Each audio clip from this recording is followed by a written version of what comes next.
गुरु विष्णु गुरुदेव महेश्वर गुरु साक्षात् परब्रह्म तस्मै श्री गुरुवे नमः। प्रातस्मरणीय क्षेत्रादेवी देवते शापानुग्रह समर्थ धीर सन्यासी ಪತಿತೋದ್ಧಾರಕನಾಗಿರತಕ್ಕಂತಹ ಜಗತ್ತನ್ನೇ ಸಂಚಾರವನ್ನು ಮಾಡಿ ಜನರ ಅಜ್ಞಾನವನ್ನು ಕಳೆದಿರತಕ್ಕಂತಹ ಜ್ಞಾನ ಜ್ಯೋತಿ ಜ್ಞಾನ ನಿಧಿ ಸ್ವರೂಪದಲ್ಲಿರತಕ್ಕಂತಹ ಸದ್ಗುರು ಚಂದ್ರಶೇಖರ ಯತಿರಾಜನ ದಿವ್ಯ ಚರಣ ಕಮಲಗಳಲ್ಲಿ ಎನ್ನ ಅನಂತ ಕೋಟಿ ದೀರ್ಘದಂಡ ಪ್ರಣಾಮಗಳನ್ನು ಸಮರ್ಪಿಸುತ್ತಾ ಗ್ರಂಥಕರ್ತರು ಆಗಿರುವ ಓಂಕಾರೇಶ್ವರ ಶ್ರೀಗಳವರ ಶ್ರೀಪಾದ ಕಮಲಗಳಲ್ಲಿ ದೀರ್ಘದಂಡ ಪ್ರಣಾಮಗಳನ್ನು ಸಮರ್ಪಿಸುತ್ತಾ ಎನ್ನ ಆರಾಧ್ಯ ದೈವರಾಗಿ ವಿರಾಜಿಸುತ್ತಿರುವ ಶ್ರೀ ಬಾಲಯೋಗಿ ಮಾಣಿಕ್ಯ ಚಂದ್ರ ಶಿವೇಂದ್ರ ಅಪ್ಪಾಜಿಯವರ ಶ್ರೀ ಚರಣ ಕಮಲಗಳಲ್ಲಿ ದೀರ್ಘದಂಡ ಪ್ರಣಾಮಗಳನ್ನು ಸಮರ್ಪಿಸುತ್ತಾ ಪುಣ್ಯಕ್ಷೇತ್ರ ಬಾವಿಹಾಳ ಗ್ರಾಮದೊಳಗ ಶ್ರಾವಣದ ನಿಮಿತ್ತ ಹಮ್ಮಿಕೊಂಡಿರುವ ಅವತಾರ ಸಿದ್ಧ ಯೋಗಿ ಸದ್ಗುರು ಚಂದ್ರ ಶಿವೇಂದ್ರ ಯತಿರಾಜನ ಜೀವನ ಚರಿತ್ರೆಯನ್ನ ಗುರುವಿನ ಸ್ಥಾನದಲ್ಲಿ ಶ್ರದ್ಧೆಯಿಂದ ಶ್ರವಣ ಮಾಡಿ ಅವರ ಕೃಪೆಗೆ ಪಾತ್ರರಾಗಲು ಸದುದ್ದೇಶ ಹೊಂದಿರುವ ಎಲ್ಲ ನನ್ನ ಶರಣರಿಗೂ ತಾಯಂದಿರಿಗೂ ಅನಂತ ಶರಣಾರ್ಥಿಗಳು. ನಿನ್ನೆ ದಿನ ಅಂತ ಯಾವ ಸದ್ಗುರುನಾಥ ಚಂದ್ರ ಶಿವೇಂದ್ರ ಮಹಾಸ್ವಾಮಿಗಳು ಯಾವ ಗ್ರಾಮದೊಳಗ ಯಾವ ರೀತಿಯಾಗಿ ತಮ್ಮ ಲೀಲೆಯನ್ನ ಮಾಡಿದ್ರು ಅನ್ನುವಂಥದ್ದನ್ನ ಸ್ವಲ್ಪ ಅವಲೋಕನ ಮಾಡೋಣ. ಹಿಂದೆ ತಿಳಿಸಿದಂಗ ಮೊದಲಗಾಮಿ ಅಂತ ಗ್ರಾಮದೊಳಗ ಅಲ್ಲಿ ಸಜ್ಜನ ಭಕ್ತರು ಬಹಳ ಜನ ಇದ್ರು. ಅದರಂತೆ ದುರ್ಜನರು ಕೂಡ ಅಲ್ಲಿ ಯಾವ ಮೊದಲಗಾಮಿ ಗ್ರಾಮದೊಳಗ ಇರುವಂಥ ಸಮಯದೊಳಗ ಮಹಾತ್ಮರನ್ನ ಯಾವ ರೀತಿಯಾಗಿ ದುಷ್ಟರು ಕಾಣ್ತಾರ ಅನ್ನುವಂಥದ್ದನ್ನ ಮಾರ್ಮಿಕ ವಿಷಯ ನಿನ್ನೆ ಕೇಳ್ಕೊಂಡು ಬಂದ್ವಿ ನಾವು. ಯಾಕಂದ್ರ ಭಗವಂತನನ್ನ ಕಾಡಿದಂಥವರು ಹಿಂದೂ ಇದ್ರು, ಇಂದಿಗೂ ಅದಾರ, ಇನ್ನು ಮುಂದೂ ಇರ್ತಾರ ಅನ್ನುವಂಥದ್ದನ್ನ ಸಿದ್ಧಾರ್ಥನಾಗಲಿ ಗುರುನಾಥರಾಗಲಿ ಶಿವಾನಂದ ಭಾರತೀಯಪ್ಪನಾಗಲಿ ಈಗಿರ್ತಕ್ಕಂಥ ವರ್ತಮಾನ ಶ್ರೀಗಳಾದ ಬಾಲಯೋಗಿ ಮಾಣಿಕ್ಯ ಚಂದ್ರ ಶಿವೇಂದ್ರ ಸದ್ಗುರುನಾಥನನ್ನು ಕಾಡಿದಂಥ ಜನ ವರ್ತಮಾನದೊಳಗೂ ಅದಾರ. ಅವ್ರು ಯಾವ ರೀತಿಯಾಗಿ ಕಷ್ಟವನ್ನು ಅನುಭವಿಸ್ತಾ ಇದ್ದಾರ. ನಿನ್ನೆ ಅಂತ ಯಾವ ಮೊದಲಗಾವಿ ಗ್ರಾಮದೊಳಗ ಸದ್ಗುರುನಾಥನ ವಾಕ್ಯಗಳಾಗಲಿ ಅವರು ನಡೆದುಕೊಳ್ಳುವಂಥ ಸ್ಥಿತಿ ಕಾಟ ಉಪದ್ರ ಅಂತ ಹೇಳಿರ್ತಕ್ಕಂಥ ಮೊದಲಗಾವಿ ಜನ ಅಪ್ಪವ್ರನ್ನ ಊರು ಬಿಟ್ಟು ಹೊರಗೆ ಹಾಕಬೇಕು ಅಂತ ನೀಲಗಂಗಮ್ಮ ತಾಯಿಗೆ ಆಜ್ಞೆಯನ್ನು ಮಾಡಿದಾಗ ಆ ತಾಯಿ ಮಾತ್ರ ತಿಳಿದಿದ್ದು ಭಗವಂತ ಭೂಮಿಗೆ ಬಂದಂತ ಶಂಕರನ ಅವತಾರ ನೀಡುವ ಅಂತ ನೀಲಗಂಗಮ್ಮ ತಾಯಿ. ಆದ್ದರಿಂದ ಆ ತಾಯಿಗೆ ನಂಬಿಕೆ ಅನ್ನುವಂಥದ್ದಿತ್ತು. ನನ್ನ ಗುರುನಾಥ ಪುನಃ ನನ್ನೂರಿಗೆ ಬಂದೇ ಬರ್ತಾನ ಅನ್ನುವಂಥ ದೃಢ ವಿಶ್ವಾಸ ನಂಬಿಕೆ ಇಟ್ಟಂತ ತಾಯಿಯ ನಂಬಿಕೆಯ ಪ್ರಕಾರ ಪುನಃ ಆ 3 ರೋಗಗಳು ಮೊದಲ ಬಾವಿಯನ್ನು ಮುತ್ತಿಗೆ ಹಾಕಿದಾಗ ಅಲ್ಲಿ ಮತ್ತವರನ್ನ ರಕ್ಷಣೆ ಮಾಡಲಿಕ್ಕೆ ಸದ್ಗುರುನಾಥ ಪುನಃ ಮೊದಲ ಬಾವಿ ಗ್ರಾಮಕ್ಕೆ ಬಂದು ಅಲ್ಲಿ ಎಲ್ಲ ರೀತಿಯಿಂದ ಆ ಭಕ್ತರನ್ನ ರಕ್ಷಣೆ ಮಾಡಿದ್ರು. ಅಂತ ಯಾವ ಸದ್ಗುರುನಾಥನಿಗೆ ಶರಣಾಗತರಾಗಿ ಮೊದಲ ಬಾವಿ ಜನ ನಡ್ಕೊಂಡಾಗ ಅವರನ್ನ ಆಶೀರ್ವದಿಸಿದರು. ಮುಂದೆ ಯಾವ ನಾಗಮ್ಮ ಬಸಪ್ಪ ಅನ್ನುವಂಥ ವ್ಯಕ್ತಿ ಗುರುನಾಥನ ಅಮೃತ ಹಸ್ತದಿಂದ ಬಂದಂತಹ ಪ್ರಸಾದವನ್ನ ಎಂಜಲು ಅಂತ ತಿಳಿದು ಗುರುನಾಥನಿಗೆ ಶಾಪ ಕೊಟ್ಟಾಗ ಸದ್ಗುರುನಾಥ ಕ್ಷಣಾರ್ಧದಲ್ಲಿ ಅವನಿಗೆ ಶಾಪವನ್ನ ನೀಡಿ ಅಲ್ಲಿ ಗುರುನಾಥನ ಶಾಪಕ್ಕೆ ಗುರಿಯಾದ ಅನ್ನುವಂಥ ಮಾರ್ಮಿಕವಾದ ವಿಷಯವನ್ನ ನಿನ್ನೆ ದಿನ ನಾವು ಶ್ರವಣ ಮಾಡಿದ್ವಿ. 27ನೇ ಅಧ್ಯಾಯದೊಳಗ ಗುರುನಾಥ ಯಾವ ರೀತಿಯಾಗಿ ಯಾವ ಗ್ರಾಮದೊಳಗ ಯಾರಿಗೆ ಲೀಲೆಯನ್ನ ಮಾಡಿ ತೋರಿಸಿದ್ರು ಅನ್ನೋದನ್ನ ಭಕ್ತಿಯಿಂದ ಶ್ರವಣ ಮಾಡಿ ಅವರ ಕೃಪೆಗೆ ಪಾತ್ರರಾಗುತ್ತಾ 27ನೇ ಅಧ್ಯಾಯ ಪ್ರಾರಂಭ. ಶ್ರೀ ಗಣೇಶಾಯ ನಮಃ, ಶ್ರೀ ಶಂಭುಲಿಂಗಾಯ ನಮಃ, ಶ್ರೀ ಚಂದ್ರಶೇಖರಾಯ ನಮಃ. ಧರೆಯೊಳಗೆ ಅಲೆಯುತ್ತಲೇ ಒಬ್ಬನೇ ಬೆರೆಯದಾರನು ಇರುಳು ಹಗಲಿಯು ಚರಿಸುವನು ಮದ ಜಗದವು ನಿರ್ಭಯನು ತಾನಾಗಿ. ಮನುಷ್ಯ ಒಬ್ಬಟ್ಟಿಗ ಇದ್ದ ಅಂತಂದ್ರ, ಒಬ್ಬರ ಕುಂತಿದ್ರು ಅಂತಂದ್ರ ಅವ್ರು ದೇವ್ರ ಸ್ವರೂಪದೊಳಗೆ ಸುಮ್ಮನೆ ಕುಂತಿರ್ತಾರೆ. ಯಾಕ? ಯಾವ ಕಡೆನೂ ಚಿತ್ತು ಹೋಗೋದಿಲ್ಲ, ಯಾರನ್ನೂ ಮಾತಾಡಿಸೋದಿಲ್ಲ. ತಮ್ಮ ಏಕಾಂಗಿಯನ್ನು ಶಾಸ್ತ್ರಕ್ಕೆ ಮುಖ್ಯವಾಗಿ ಏನು ಬೇಕು ಅಂತಂದ್ರೆ ಏಕಚಿತ್ತ ಅಂದ್ರೆ ಒಂದೇ ಮನಸ್ಸಿನಿಂದ, ಮನಸ್ಸು ಅರ್ಥ ಹರಿದಾಡ್ದಂಗ ಒಂದೇ ಸ್ಥಾನದಲ್ಲಿ ಲಕ್ಷ್ಯ ಕೊಟ್ಟು ಶಾಸ್ತ್ರ ಆಗಲಿ ಪುರಾಣ ಆಗಲಿ ಕೇಳುತ್ತೆ. ಅದು ಒಂದು ಏಕ ಅಂದ್ರೆ ಒಂದು. ಹಂಗ ಧರೆಯೊಳಗ ಗುರುನಾಥ ಹೆಂಗ್ ಚಲಿಸ್ತಾ ಇದ್ದ ಅಂತಂದ್ರ ಕೋಟ್ಯಾನುಕೋಟಿ ಅವರಿಗೆ ಭಕ್ತರಿದ್ದರೂ ಕೂಡ ಧರೆಯೊಳಗೆ ಅಲೆಯುತ್ತಲೇ ಒಬ್ಬನೇ, ಒಬ್ಬರ ನಿರ್ಭಯದಿಂದ ಈ ಜಗತ್ತಿನೊಳಗೆ ಒಬ್ಬರೇ ತಮ್ಮ ಆನಂದಗಳಲ್ಲಿರ್ತಕ್ಕಂಥ ಸದ್ಗುರುನಾಥ ಬೆರೆಯದಾರನು ಇರುಳು ಹಗಲಿಯು, ಹಗಲು ರಾತ್ರಿಗಳು ಆಗ್ಯಾವಂದ್ರೂ ಸಹಿತ ಇನ್ನೊಬ್ಬರನ್ನ ಒಳಗೊಂಡು ನಾನು ಇರಬೇಕು ಅನ್ನುವಂಥ ಭಾವ ರಹಿತರಾಗಿತ್ತು ಸದ್ಗುರುನಾಥ. ಅಕಸ್ಮಾತ್ ನಾವು ಎಲ್ಲಿಗಾದ್ರೂ ಹೊಂಟ್ವಿ ಅಂತಂದ್ರೆ ಒಬ್ಬರನ್ನ ಜೋರು ಬೆಳೆಸ್ಬೇಕು. ಮನ್ಯಾಗ ಒಬ್ಬರ ಕುಂದ್ರಾಕಾಗೋದಿಲ್ಲ, ಬಾಜು ಮನ್ಯಾಗ ಹೋಗ್ಕೊಂಡು ಮಾತಾಡ್ತೀವಿ. ಯಾಕ? ಮನುಷ್ಯ ಒಬ್ಬ ಇದ್ದ ಅಂತಂದ್ರ ಅವನಿಗೆ ಹುಚ್ಚು ಹಿಡ್ದಂಗಾಗತ್ತೆ. ಆದ್ರ ಮಹಾತ್ಮರು ಎಷ್ಟು ಏಕಾಂಗಿಯಾಗಿ ಅಂದ್ರೆ ಒಬ್ಬರೇ ಇರ್ತಾರಲ್ಲ ಅಷ್ಟೊಂದು ಆನಂದ ಭರಿತರಾಗಿರ್ತಾರ. ಆದ್ದರಿಂದ ಗುರುನಾಥ ಯಾವಾಗಲೂ ಒಬ್ಬರೇ ನಿರ್ಭಯದಿಂದ ಇರ್ತಾ ಇದ್ರು. ಹೇ ತಂದೆಯಾದ ಸದ್ಗುರುನಾಥ ಚನ್ನಬಸವೇಂದ್ರ ದೇವ, ನೀನು ಜಗದೊಳಗೆ ಹೇಗೆಂದರೆ ನೀನು ಮದಬಂದ ಆನೆಯು ಪರ್ವತದಲ್ಲಿ ತಾನು ತನ್ನ ಸ್ವಚ್ಛಂದವಾಗಿ ಹೇಗೆ ಇರುತ್ತದೆಯೋ ಅದು ಏನು ನಡೆಯದೆ ತನ್ನಲ್ಲಿ ತಾನು ನಿರ್ಭೀತವಾಗಿ ವರ್ತಿಸುವುದು ತದ್ವತ್ ನೀನು ಕೂಡ ನಿನ್ನ ನಿಜ ಸ್ವರೂಪ ಆನಂದದಲ್ಲಿ ಮನಮಗ್ನಾಗಿ ನಿನ್ನಲ್ಲಿ ನೀನು ರಮಮಾಣನಾಗಿ ಸಂಚರಿಸುವೆ. ಕಾಡಿನೊಳಗ ಮದ ಬಂದ ಆನೆ ಯಾರು ಹಂಗಿಲ್ಲದು ನಿರ್ಭಯದಿಂದ ತನ್ನ ಆನಂದದೊಳಗ ತಾನು ಇರ್ತದಂತ ಕಾಡಿನೊಳಗ. ಆದ್ರ ನಾಡಿನಲ್ಲಿರತಕ್ಕಂಥ ಸದ್ಗುರುನಾಥ ಮದ ಬಂದ ಆನೆ ಹೆಂಗ ನಿರ್ಭಯದಿಂದ ಯಾರು ಬಂದ್ರು ಅದು ಹೆಂಗ ಹೆದರ್ದಂಗ ತನ್ನ ಮದದೊಳಗ ಹೆಂಗ ತೇಲಾಡ್ತಿರ್ತದಲ್ಲ, ಹಂಗ ಪರಬ್ರಹ್ಮ ಸ್ವರೂಪ ಅನ್ನುವಂಥ ಮದದೊಳಗ ಗುರುನಾಥ ಸ್ವಚ್ಛಂದವಾಗಿ ಏಕಾಂತವಾಗಿ ತನ್ನ ಆನಂದದೊಳಗ ನಿರ್ಭಯದಿಂದ ಜಗತ್ತಿನೊಳಗ ಸಂಚಾರ ಮಾಡ್ತಾ ಇದ್ದ. ನಿರ್ವಿಕಾರನಾಗಿಯೂ ನಿರಾಳಂಬ ನಿಜಾನಂದದೊಳಿರುವ ನಿರ್ಮಲನಾಗಿ ಮೈಮರೆತು ಇರುವ ನಿನ್ನನ್ನು ಯಾರು ಎಂದು ಹೇಗೆ ಅವರ ಬುದ್ಧಿಗೆ ನಿಲುಕುವುದು? ನೀನು ಅಗೋಚರ ಆದ ವಸ್ತು, ನಿನಗೆ ಕೊಡಮರುವೇನು? ಅವರನ್ನ ಅರಿತುಕೊಳ್ಳುವಂತ ಸಾಮರ್ಥ್ಯ ಭೂಮಿ ಮೇಲೆ ಯಾರಲ್ಲಿಯೂ ಇದ್ದಿದ್ದಿಲ್ಲ. ಅಂಥ ಯಾವ ಮನುಷ್ಯರ ಮತಿಹೀನರ ಬುದ್ಧಿಗೆ ಅವರ ನಿಲುವಿಕೆ ಅರಿಯುವಿಕೆ ಆಗಿರುವಂಥದ್ದಾಗಿತ್ತು.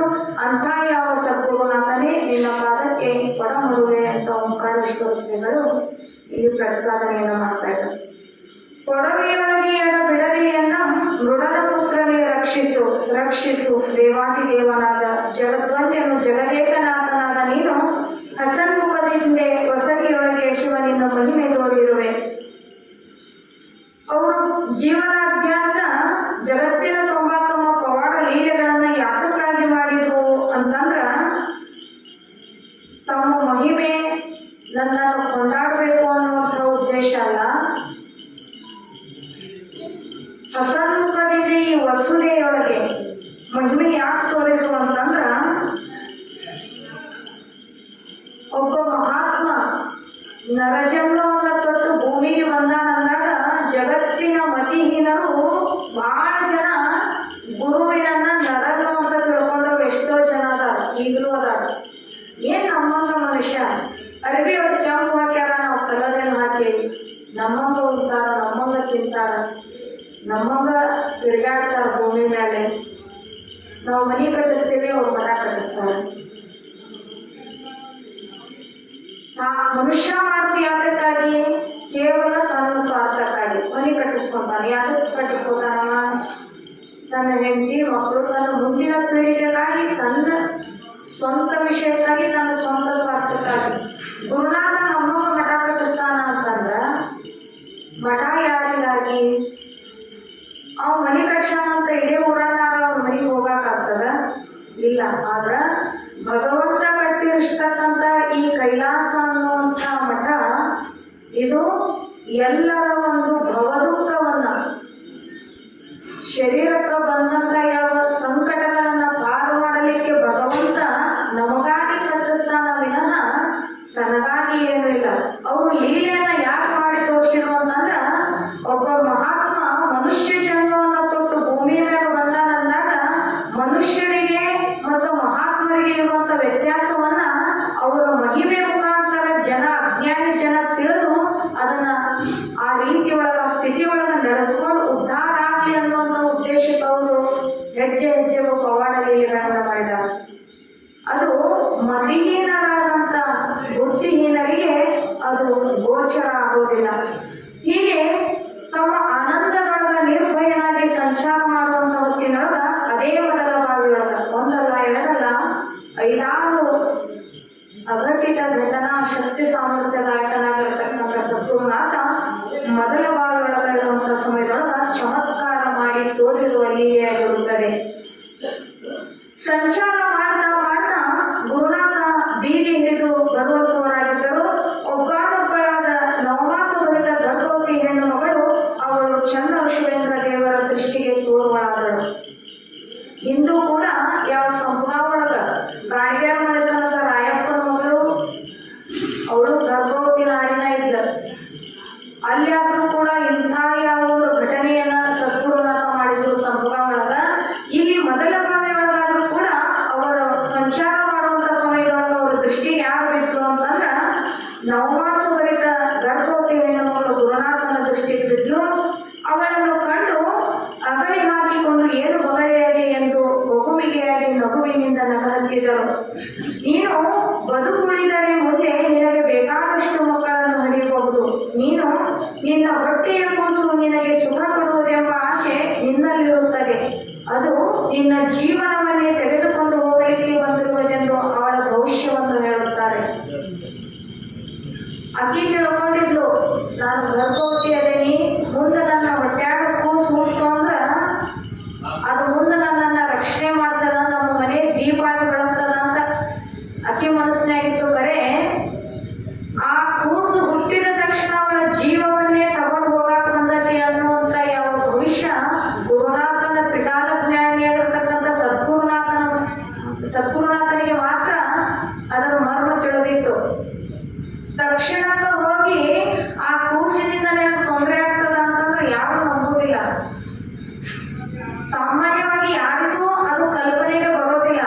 ಅದನ್ನ ಅರಿತಂತ ಸದ್ಗುರುನಾಥ ಅವಳ ಮುಂದಿನ ಭವಿಷ್ಯವನ್ನ ತಿಳಿದು ಏನ್ ಮಾಡ್ತಾರ ಅಂತಂದ್ರ ಆಕಿಗೆ ಹೇಳಲಿಲ್ಲ. ಹಿಂಗ ನಿನಗ ಮುಂದೆ ಹುಟ್ಟು ಕೂಸ ನಿನಗ ಮೃತ್ಯುವಿಗೆ ಸಮ ಆಗ್ತದ ಅಂತ ಅದನ್ನ ವಿಚಾರ ಮಾಡದೆ ಅವಳಿಗೆ ಹೇಳ್ದಂಗ ಏನು ನಿರ್ಧಾರ ಮಾಡಿದ ಭಗವಂತ ಅಂದ್ರ, ಮುಂದೆ ಮತ್ತೇನು ಮಾಡುವುದೆಂದರೆ ಅವಳಿಗೆ ಈಗ ಬಂದಿರುವ ಕುತ್ತರಿಂದ ಬಿಡುಗಡೆ ಮಾಡಬೇಕೆಂಬ ಬಯಕೆಯಿಂದ ಹಿಂದಕ್ಕೆ ಸರಿದು ಮುಂದಕ್ಕೆ ಧಾವಿಸಿ ಅವಳ ಬಳಿಯಲ್ಲಿ ಬಂದು 9 ತಿಂಗಳು ಗರ್ಭವತಿಯಾದ ಹೆಣ್ಣು ಮಗಳ ಹೊಟ್ಟೆಗೆ ಜೋರಾಗಿ ಒದೆದು ಬಿಟ್ಟರು.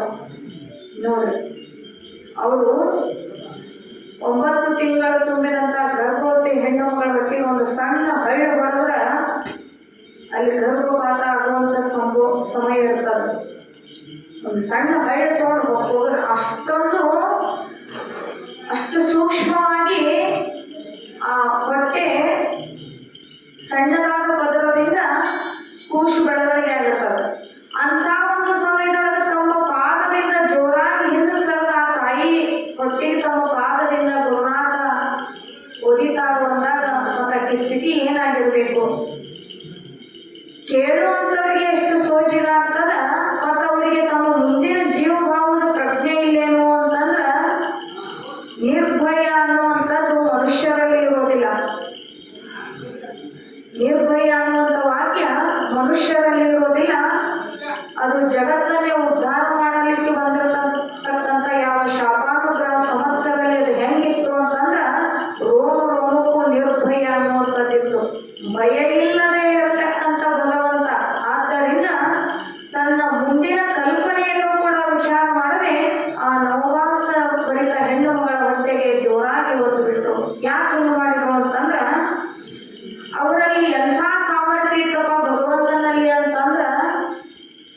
ಜೀವಂತ ಮನುಷ್ಯನ ಕ್ಷಣಾರ್ಧದಲ್ಲೇ ಅವನು ಸಾಯಿಸುವಂಥದ್ದು ಇತ್ತು ಅಂತೇಳಿ ಹೇಳ್ಯಾರ.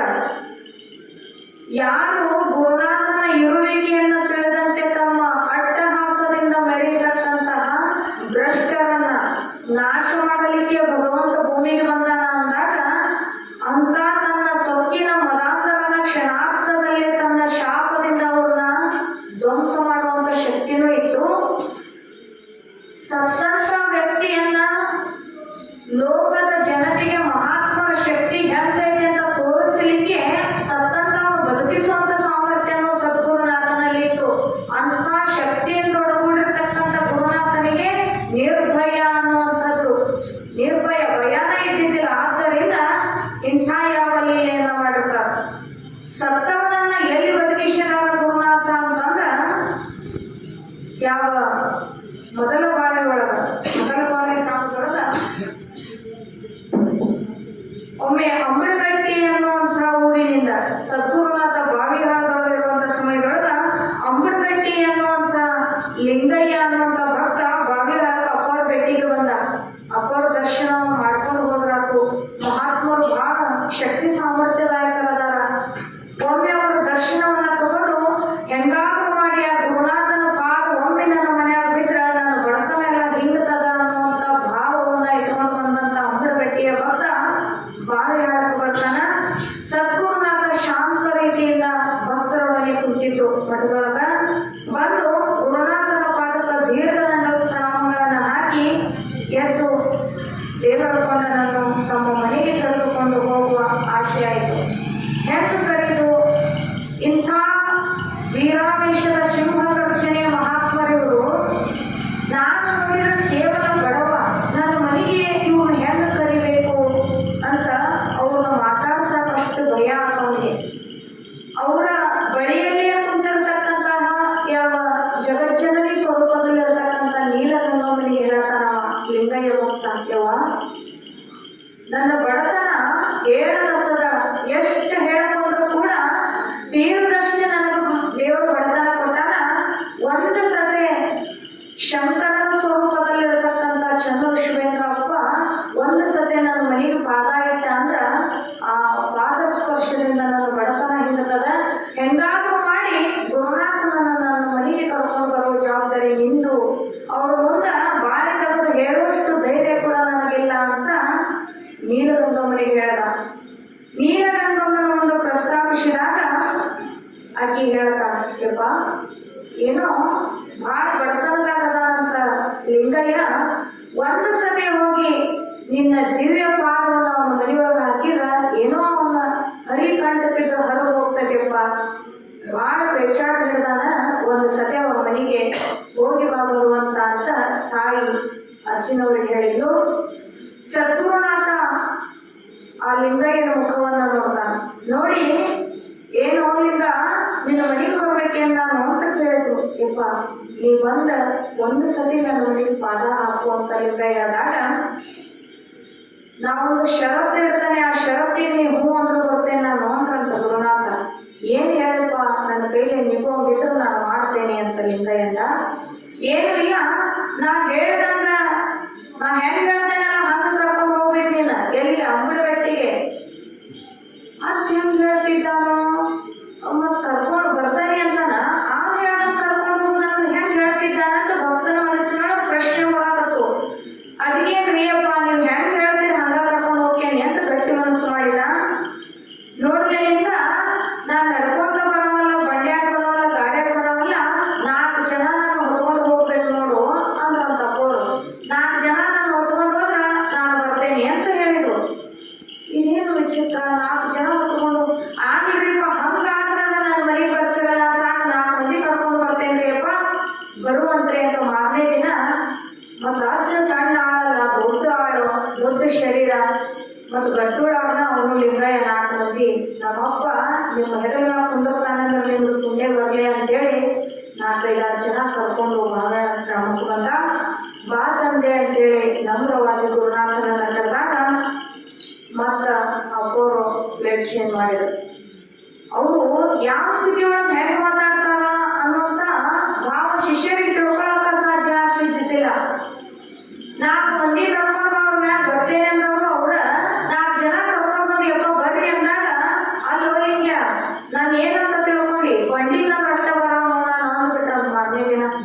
ಮತ್ತು ಶಿಷ್ಯಾನ ಹೆಚ್ಚಾಗಿತ್ತು. ಹಂಗನ ಮಾಡಿ ಬರ್ತಾನಲ್ಲ ಯಪ್ಪ, ಏನು ದೂರಿ ಅಮ್ಮಗಟ್ಟಿ ಒಂದು ತಾಸ್ನ್ಯಾಗ ಕೊಲ್ಲಾಡಿ ಕಟ್ಕೊಂಡು ಬರ್ತಾನೆ. ಮತ್ತು ಅಪ್ಪು ಮನೆಗೆ ಬರ್ತಾನ ಅಂದಾಗ ಅವ್ನಿಗೆ ಎಷ್ಟು ಹುಮ್ಮಸ್ಸಿತ್ತು ಲಿಂಗಪ್ಪಗ. ಒಂದಾಕ್ಷರವಾಗ ಹೋಗಿ ಬಂಡಿಗೆ ಕೊಲ್ಲಾಡಿಯನ್ನು ಕಟ್ಕೊಂಡು ಒಂದು ತಾಸಿನೊಳಗಂದ್ರೆ ಆಗಿ ಮತ್ತು ಮಠದ ಮುಂದಿದ್ದಂತ ಯಪ್ಪ ಬರ್ರಿ ಅಂತ ಹೇಳ್ದ.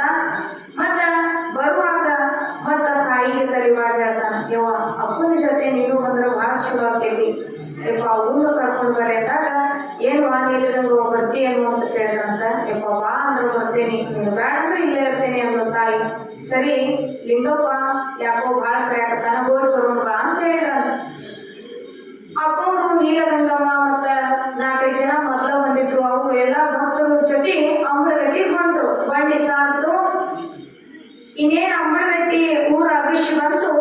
ಅಲ್ಲಿಂದ ಆ ಅಭಿಷಿ ನೋಡ್ದವ್ರ ಕಣ್ಣಂತೂ ಕೆಳಗ ಜಿಗದಂತ ಸದ್ಗುರುನಾಥ. ಮತ್ತ ಲಿಂಗ ಇಟ್ಟು ಕುಟುಂಬ ಚಲೋ ಆತು. ಏನ್ ಮತ್ ಹೊಳ್ಳಿ ಮಠಕ್ಕೆ ತಿರ್ಗಿಸ್ ಗಾಡಿ ಅಂತಾನೋ ಏನೋ ಅಜ್ಜ, ಇಲ್ಲಿ ಮಠ ಬಂದೇನಿ ಏನ್ ಮಾಡಪ್ಪ ಅಂತ ಮನಸ್ನ್ಯಾಗ ಚಲೋ ಆಗಿತ್ತು. ತಕ್ಷಣ ಲೇ ಲಿಂಗ್ಯಾನ, ಮೊದಲು ಏನ್ ಹೇಳಿದ್ ನಿನಗ, 4 ಮಂದಿ ಮ್ಯಾಗ ಬರ್ತಾನಿದ್ದಿ, ಸುಳ್ಳ ನನ್ನ ಬಂಡ್ಯಾಗ ಕರ್ಕೊಂಡು ಬಂದಿಲ್ಲ ನೀನು, ಈಗ ಮತ್ತ ನೀನು ಮನೆ ಮಠ 4 ಮಂದಿ ಮ್ಯಾಗ ಕರ್ಕೊಂಡು ಹೋಗೋಣ ಅಂತ. ಆ ಕೊಯ್ಯಪ್ಪ ಮತ್ ಬಂದಾರು ಕಾಲಿನ ಬರಕತ್ತಾರ, ಹತ್ತವ್ರ ಮ್ಯಾಗ ಅಂದ್ರು. 4 ಜನ ಒಳ್ಳೆ ದಷ್ಟಪುಷ್ಟ ಆಳು ಬಂದಿದ್ರು. ಅಪ್ಪವ್ರ 4 ಜನ ಹೊತ್ಕೊಂಡ್ರು.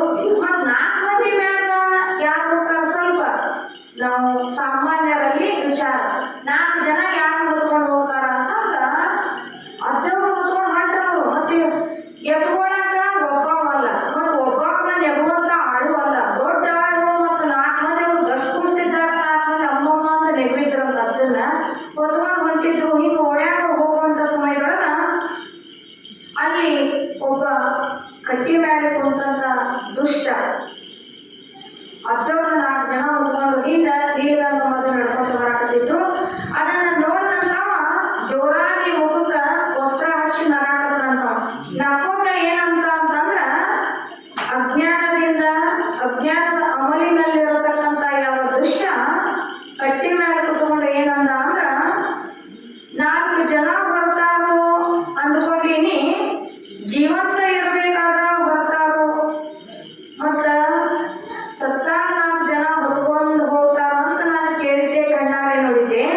ಮತ್ತ ಜೀವ ಇರುವಾಗ ಹೊತ್ಕೊಂಡು ಹೊಂಟಾರು ಅಂತಂದ್ರ ಜೀವಂತ ಇರ್ಬೇಕಾದ್ರ ಹೊರ್ತಾರ ನೋಡು ಹೆಣ ಹೊತ್ತಂಗ ಎಂದು ಗಹಿಗಹಿಸಿ ನಗಾಕತ್ತಾವ. ಯಾಕ? ಅಜ್ಞಾನದಿಂದ ಹುಟ್ಟಿತ್ತು ಸರ್ವ ದುಃಖ, ಅಜ್ಞಾನದಿಂದ ಹುಟ್ಟಿತ್ತು ಸರ್ವ ಪ್ರಪಂಚ ಅನ್ನುವಂಗ ಅಜ್ಞಾನದಿಂದ ಒಳಗೊಂಡಿರ್ತಕ್ಕಂಥ ಆ ಯಾವ ದುಷ್ಟ ವ್ಯಕ್ತಿ ದೃಷ್ಟಿ ಒಳಗ ಗುರುನಾಥ ಅನ್ನುವಂತ ಭಾವನೆ ಬರಲಿಲ್ಲ. ಸತ್ತಾಗ 4 ಮಂದಿ ಹೆಣ ಹೊತ್ಕೊಂಡು ಹೋಗ್ತಾರ, ಹಂಗ ಜೀವಂತ ಇರುವಾಗ ಹೊತ್ಕೊಂಡು ಹೊಂಟಾರಲ್ಲ ಅಂತೇಳಿ ಗಹಗಹಿಸಿ ನಗ್ತಾನಂತವ. ಯಾಕ? ಗುರುನಾಥನ ಒಂದು ಇರುವಿಕೆಯನ್ನ ತಿಳಿದುಕೊಳ್ಳಲಾರದೆ ಅಪ್ಪವ್ರು ಹೇಳ್ತಾರ, ಏನನ್ನ ನೋಡಿ ಏನ ನಗತಿಯಲ್ಲೇ, ನಾ ಸತ್ತಿಲ್ಲೋ ಮಗನ, ಆದ್ರ ಸಾವು ನಿನ್ನ ಸಮೀಪದಲ್ಲಿ ಹೋಗ್ಲೇ ಅಂತೇಳಿ ಮುಂದ ಹಂಗ ಮ್ಯಾಲ ಮಕ್ಕಳ ಅಂತಂತಿವ್ರು. ನಾ ಸತ್ತನೆಂತ ತಿಳಿದಲ್ಲಿ ಮಾತಾಡ್ತಿ, ಸಾವು ನಿನಗ ಸಮೀಪ ಆಗೈತಿ ಅಂತ ನಿನಗ ಗೊತ್ತಿಲ್ಲ ಹೋಗ್ಲೇ ಮಗನ ಅಂತೇಳಿ ಜೋರಾಗಿ ಕೂಗ್ ಹೇಳಿ ಪುನಃ ಲಿಂಗಯ್ಯನ ಮನೆಗೆ ಪಾದ ಪೂಜೆಗೆ ಹೋದ್ರು. ಹೀಗೆ ಅಜ್ಜನ ಸವಾರಿ ಊರಾಗಶಿಯಿಂದ ಲಿಂಗಯ್ಯನವರ ಮನೆಯವರೆಗೂ ನಡೆಯಿತು. ಲಿಂಗಯ್ಯನವರು ಮನೆಯವರು ಅಜ್ಜನಿಗೆ ಆತಿಥ್ಯವನ್ನ ಮಾಡಿ ಪಾದ ಪೂಜೆ ಮಾಡ್ತಾ ಇದ್ರು. ಇನ್ನೇನು ಗುರುನಾಥನ ಪಾದ ಪೂಜೆ ಮಾಡಿ ಮಂಗಲ ಹಾಡಬೇಕು ಅನ್ನುವಂತ ಹೊತ್ತಿನೊಳಗ ಅಷ್ಟರೊಳಗ ಓಡಿ ಬರಕತ್ತಿದ್ದ ದಮ್ ಹತ್ತಿ ಓಡಿ ಬಂದು ನೀಲಗಂಗಮ್ಮ ಹೇಳ್ತಾನ, ಯವ್ವ ಘಾತವಾಯಿತು. ಓಡಿ ಬಂದು ಹೇಳ್ತಾನ ನೀಲಗಂಗಮ್ಮ ತಾಯಿಗೆ, ಯವ್ವ ಘಾತವಾಯಿತು. ಯಾವ ವ್ಯಕ್ತಿ ಅಜ್ಜನನ್ನ ನೋಡಿ ಗಹಿಗಹಿಸಿ ಕಟ್ಟಿ ಮೇಲೆ ಕುಂತು ನಕ್ಕಿದ್ನಲ್ಲ ಅವಾಗ ಸತ್ತು ಹೆಣ ಬಿದ್ದಾನೆ ಯವ್ವ ಅನ್ನತ್ತವ. ನೋಡ್ರಿ ಗುರುನಾಥ ಮೈಯಾಕು ಜುಮ್ಮಂತಾವು ಜೀವಂತ ಇದ್ದವ. ಅಷ್ಟು ಬಾಯಿ ವಸ್ತ್ರ ಹಚ್ಕೊಂಡು ನಕ್ ಹೇಳ್ಬೇಕಾದ್ರೆ ಮತ್ತವ ನಾವು ಮುದುಕ್ ಮನುಷ್ಯನು ಇಲ್ಲ.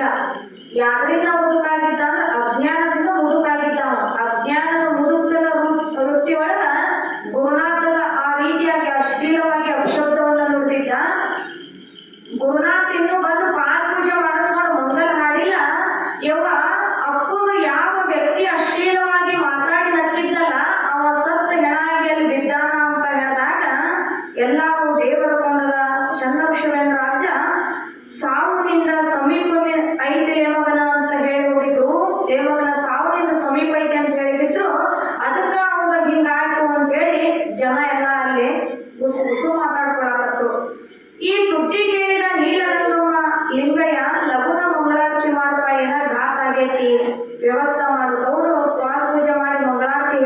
ಬಿಡು ಅಂತ ಹೇಳಿದ್ರು.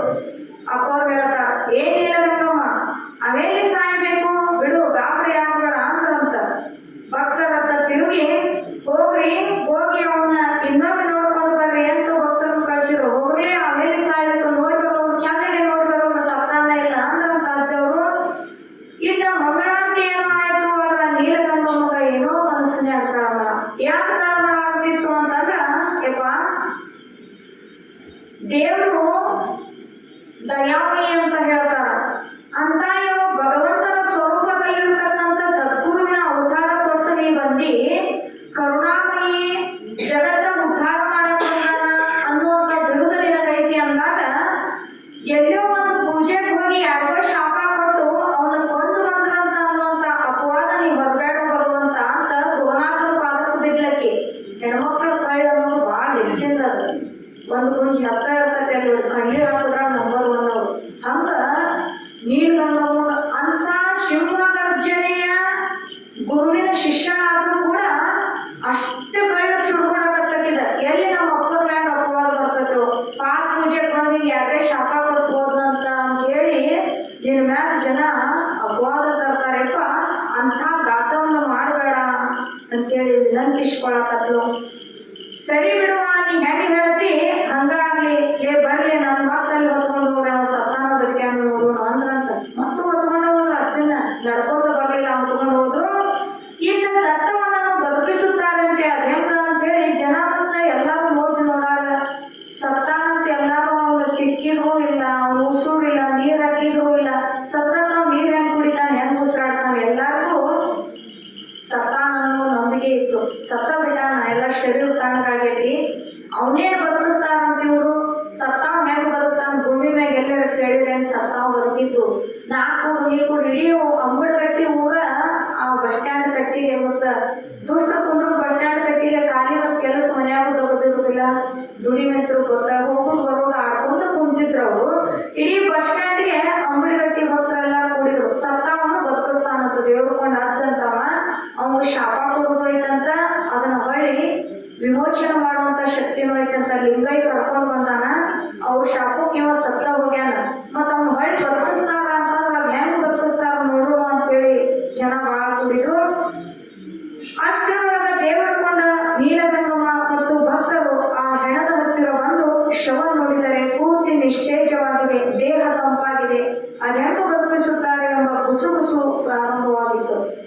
ನಿಂತವರು ಅವ್ರ ಕಡೆಯಿಂದ ಒಂದು ಸಾತ್ವಿಕಷ್ಟು ಪ್ರಯತ್ನ ಇಲ್ಲಿದ್ರು, ಬಾಯಿ ಮಾತ್ರ ಏನು ಸುಮ್ಮನೆ ಇರ್ದಂಗ ಗುಸು ಗುಸು ಚಲೋ ಬದುಕಿಸ್ತಾರಂತ. ಅದೇನು ಬದುಕಿಸ್ತಾರ, ಸತ್ತೋಗ್ಯಾನೋ ಅದೇನು ಬದುಕು, ಹಿಂಗ ಚಲೋ ಮಾಡಿದ್ರು. ಚಂದ್ರವಿಶ್ವೇಂದ್ರ ಅವ್ರು ಅಂದ್ರು, ಏನಿಲ್ಲ ಗಂಗಮ್ಮ, ನನ್ನ ಕಮಂಡಲದ ನೀರನ್ನು ಅವನ ಮುಖದ ಮೇಲೆ ಚೆಲ್ಲು ಅಂದ್ರಂತ. ಆಗ ತಾಯಿ ಗುರುನಾಥನನ್ನ ಮನದಲ್ಲಿ ಸ್ಮರಿಸುತ್ತಾ ಆ ಸದ್ಗುರುನಾಥನ ಅಮೃತಸ್ಥದಲ್ಲಿರ್ತಕ್ಕಂಥ ಕಮಂಡಲದೊಳಗಿನ ನೀರನ್ನ ಒಂದೆರಡು ಹನಿಗಳಷ್ಟು ಅವನ ಮುಖದ ಮೇಲೆ ಚೆಲ್ಲದಾಗ ಒಂದೆರಡು ಕ್ಷಣದಲ್ಲಿ ಅಚೇತನನಾದಂಥ ಶರೀರದಲ್ಲಿ ಚೇತನವು ಸಂಚಾರವಾಯಿತು. ಮಲಗಿನವನು ಎದ್ದೇಳುವಂತೆ, ಸತ್ತವನು ಎದ್ದು ಕುಳಿತ. ನೆರೆದಿದ್ದ ಜನರೆಲ್ಲ ಯಾರನ್ನೋ ಹುಡುಕುತ್ತಿದ್ದ. ಬೆನ್ನ ಹಿಂದೆ ನೋಡಿದಾಗ ದೇವರ ದೇವರ ಕೊಂಡ ಚಂದ್ರಶಿವೇಂದ್ರನ ದರ್ಶನವಾಯಿತು. ಓಡಿ ಹೋಗಿ ಅವರ ಪಾದಗಳನ್ನ ಹಿಡಿದು, ನನಗೆ ಮರಜನ್ಮ ಕೊಟ್ಟಿಯಪ್ಪ, ನನ್ನ ತಪ್ಪಾಯಿತು, ನೀ ಬರ್ಲಿಲ್ಲ ಅಂದ್ರ ಆ ಕಿಂಕರರು ನನ್ನ ಎಳ್ಕೊಂಡು ಹೊಂಟಿತ್ತು ಅನ್ನಂತವ. ಮತ್ತ ಇದ್ದಂತ ಜನಕ್ಕೆ ನಂಬಿಕೆ, ಅವರು ಮತ್ತ ಅವ್ರಿಗೆ ನಂಬಿಕೆ ಇದ್ದಿದ್ದಿಲ್ಲ ಅವನು ಹೆಂಗ್ ಬದುಕ್ತಾನ ಅಂತೇಳಿ. ಅವ ಹೇಳಿದ, ನನ್ನ 4 ಜನ ಕಿಂಕರಂದ್ರೆ ಯಮದೂತನ ಕೈಯಾಗಿರುವಂತವ್ರು ನನ್ನ ಹೊತ್ಕೊಂಡು ಹೊಂಟಿದ್ರು, ನನ್ನ ಹಗ್ಗವನ್ನ ಹಾಕಿ ಎಳ್ಕೊಂಡು ಹೋಗ್ತಾ ಇದ್ರು ಎಂದು ಹೇಳಿದಾಗ ನೆರೆದ ಜನಕ್ಕೆ ಆಶ್ಚರ್ಯದ ಜೊತೆಗೆ ದೇವರ ಕೊಂಡನ ಮಹಿಮೆ ಅರ್ಥವಾಯಿತು. ಎಲ್ಲ ದೇವರ ಕೊಂಡನ ಮಹಾರಾಜಕಿ ಜಯನ್ನಕತ್ತಂತ. ಯಾಕ ಗುರುನಾಥನ ಇರುವಿಕೆಯನ್ನು ಸದ್ಯದ ಕಾಲದೊಳಗ ಯಾವ ಮತಹೀನರಿಗೂ ಅರ್ಥ ಯಾಕಾಗ್ಲಿಲ್ಲ ಅಂತಂದ್ರ, ನಂಬಿಕೆ ಅನ್ನುವಂಥದ್ದು ಅವರಲ್ಲಿ ಅಂತ ಶಕ್ತಿ ಸಾಮರ್ಥ್ಯ ಐತೆ ಅನ್ನುವಂಥ ನಂಬಿಕೆ ಇಲ್ಲದೆ ಇದ್ದಕ್ಕ ಜನ ಅವರನ್ನ ನಂಬುತ್ತಿದ್ದಿಲ್ಲ. ಯಾವಾಗ ಅವರಿಂದ ಮಹಿಮೆಗಳು ಲೀಲೆಗಳು ಮೇಲಿಂದ ಮೇಲೆ ತೋರಾಕಲ್ಲ, ಅವಾಗ ಹೋಗುವ ದೇವರು ಕೊಂಡ ಅಂದ್ರ ಸತ್ತವನ್ನ ಬದುಕಿಸ್ತಾನ. ಬದುಕದಂತವ್ರನ್ನ ಅವ್ರಿಗೆ ಯಾರು ಇದ್ರ ಹಾಕೊಂಡ್ರು ಅಂತಂದ್ರ ಅವ್ರನ್ನ ಕ್ಷಣಾರ್ಧದೊಳಗ ಧ್ವಂಸ ಮಾಡುವಂತ ಶಕ್ತಿ ಸಾಮರ್ಥ್ಯದಾಯಕ ದೇವರು ಕೊಂಡ ರಾಜ್ಯದಾನ ಅಂತ ಹೇಳಿ ಅವಾಗ ಎಲ್ಲರೂ ಗುರುನಾಥನನ್ನ ಕುರಿತು ಜೈ ಜಯಕಾರವನ್ನ ಹಾಕಿದ್ರು. ಅದೇ ರೀತಿ ಒಳಗ ಮೊದಲಗಾಮಿ ಗ್ರಾಮದೊಳಗಾದ್ರೂ ಗುರುನಾಥನ ಇರುವಿಕೆಯನ್ನ ತಿಳಿಯದೆ ಊರು ಬಿಟ್ಟು ಹೊರಗೆ ಹಾಕಿದ್ರು. ಯಾವಾಗ ಗುರುನಾಥನ ಶಾಪದಿಂದ 3 ರೋಗಗಳು ಬೆನ್ನತ್ತಿ ಬಂದವಲ್ಲ, ಅವಾಗ ಗುರುನಾಥನ ಇರುವಿಕೆ ಶಕ್ತಿ ಸಾಮರ್ಥ್ಯ ತಿಳಿದು ಪುನಃ ಅವರಿಗೆ ಶರಣಾಗತರಾದರು.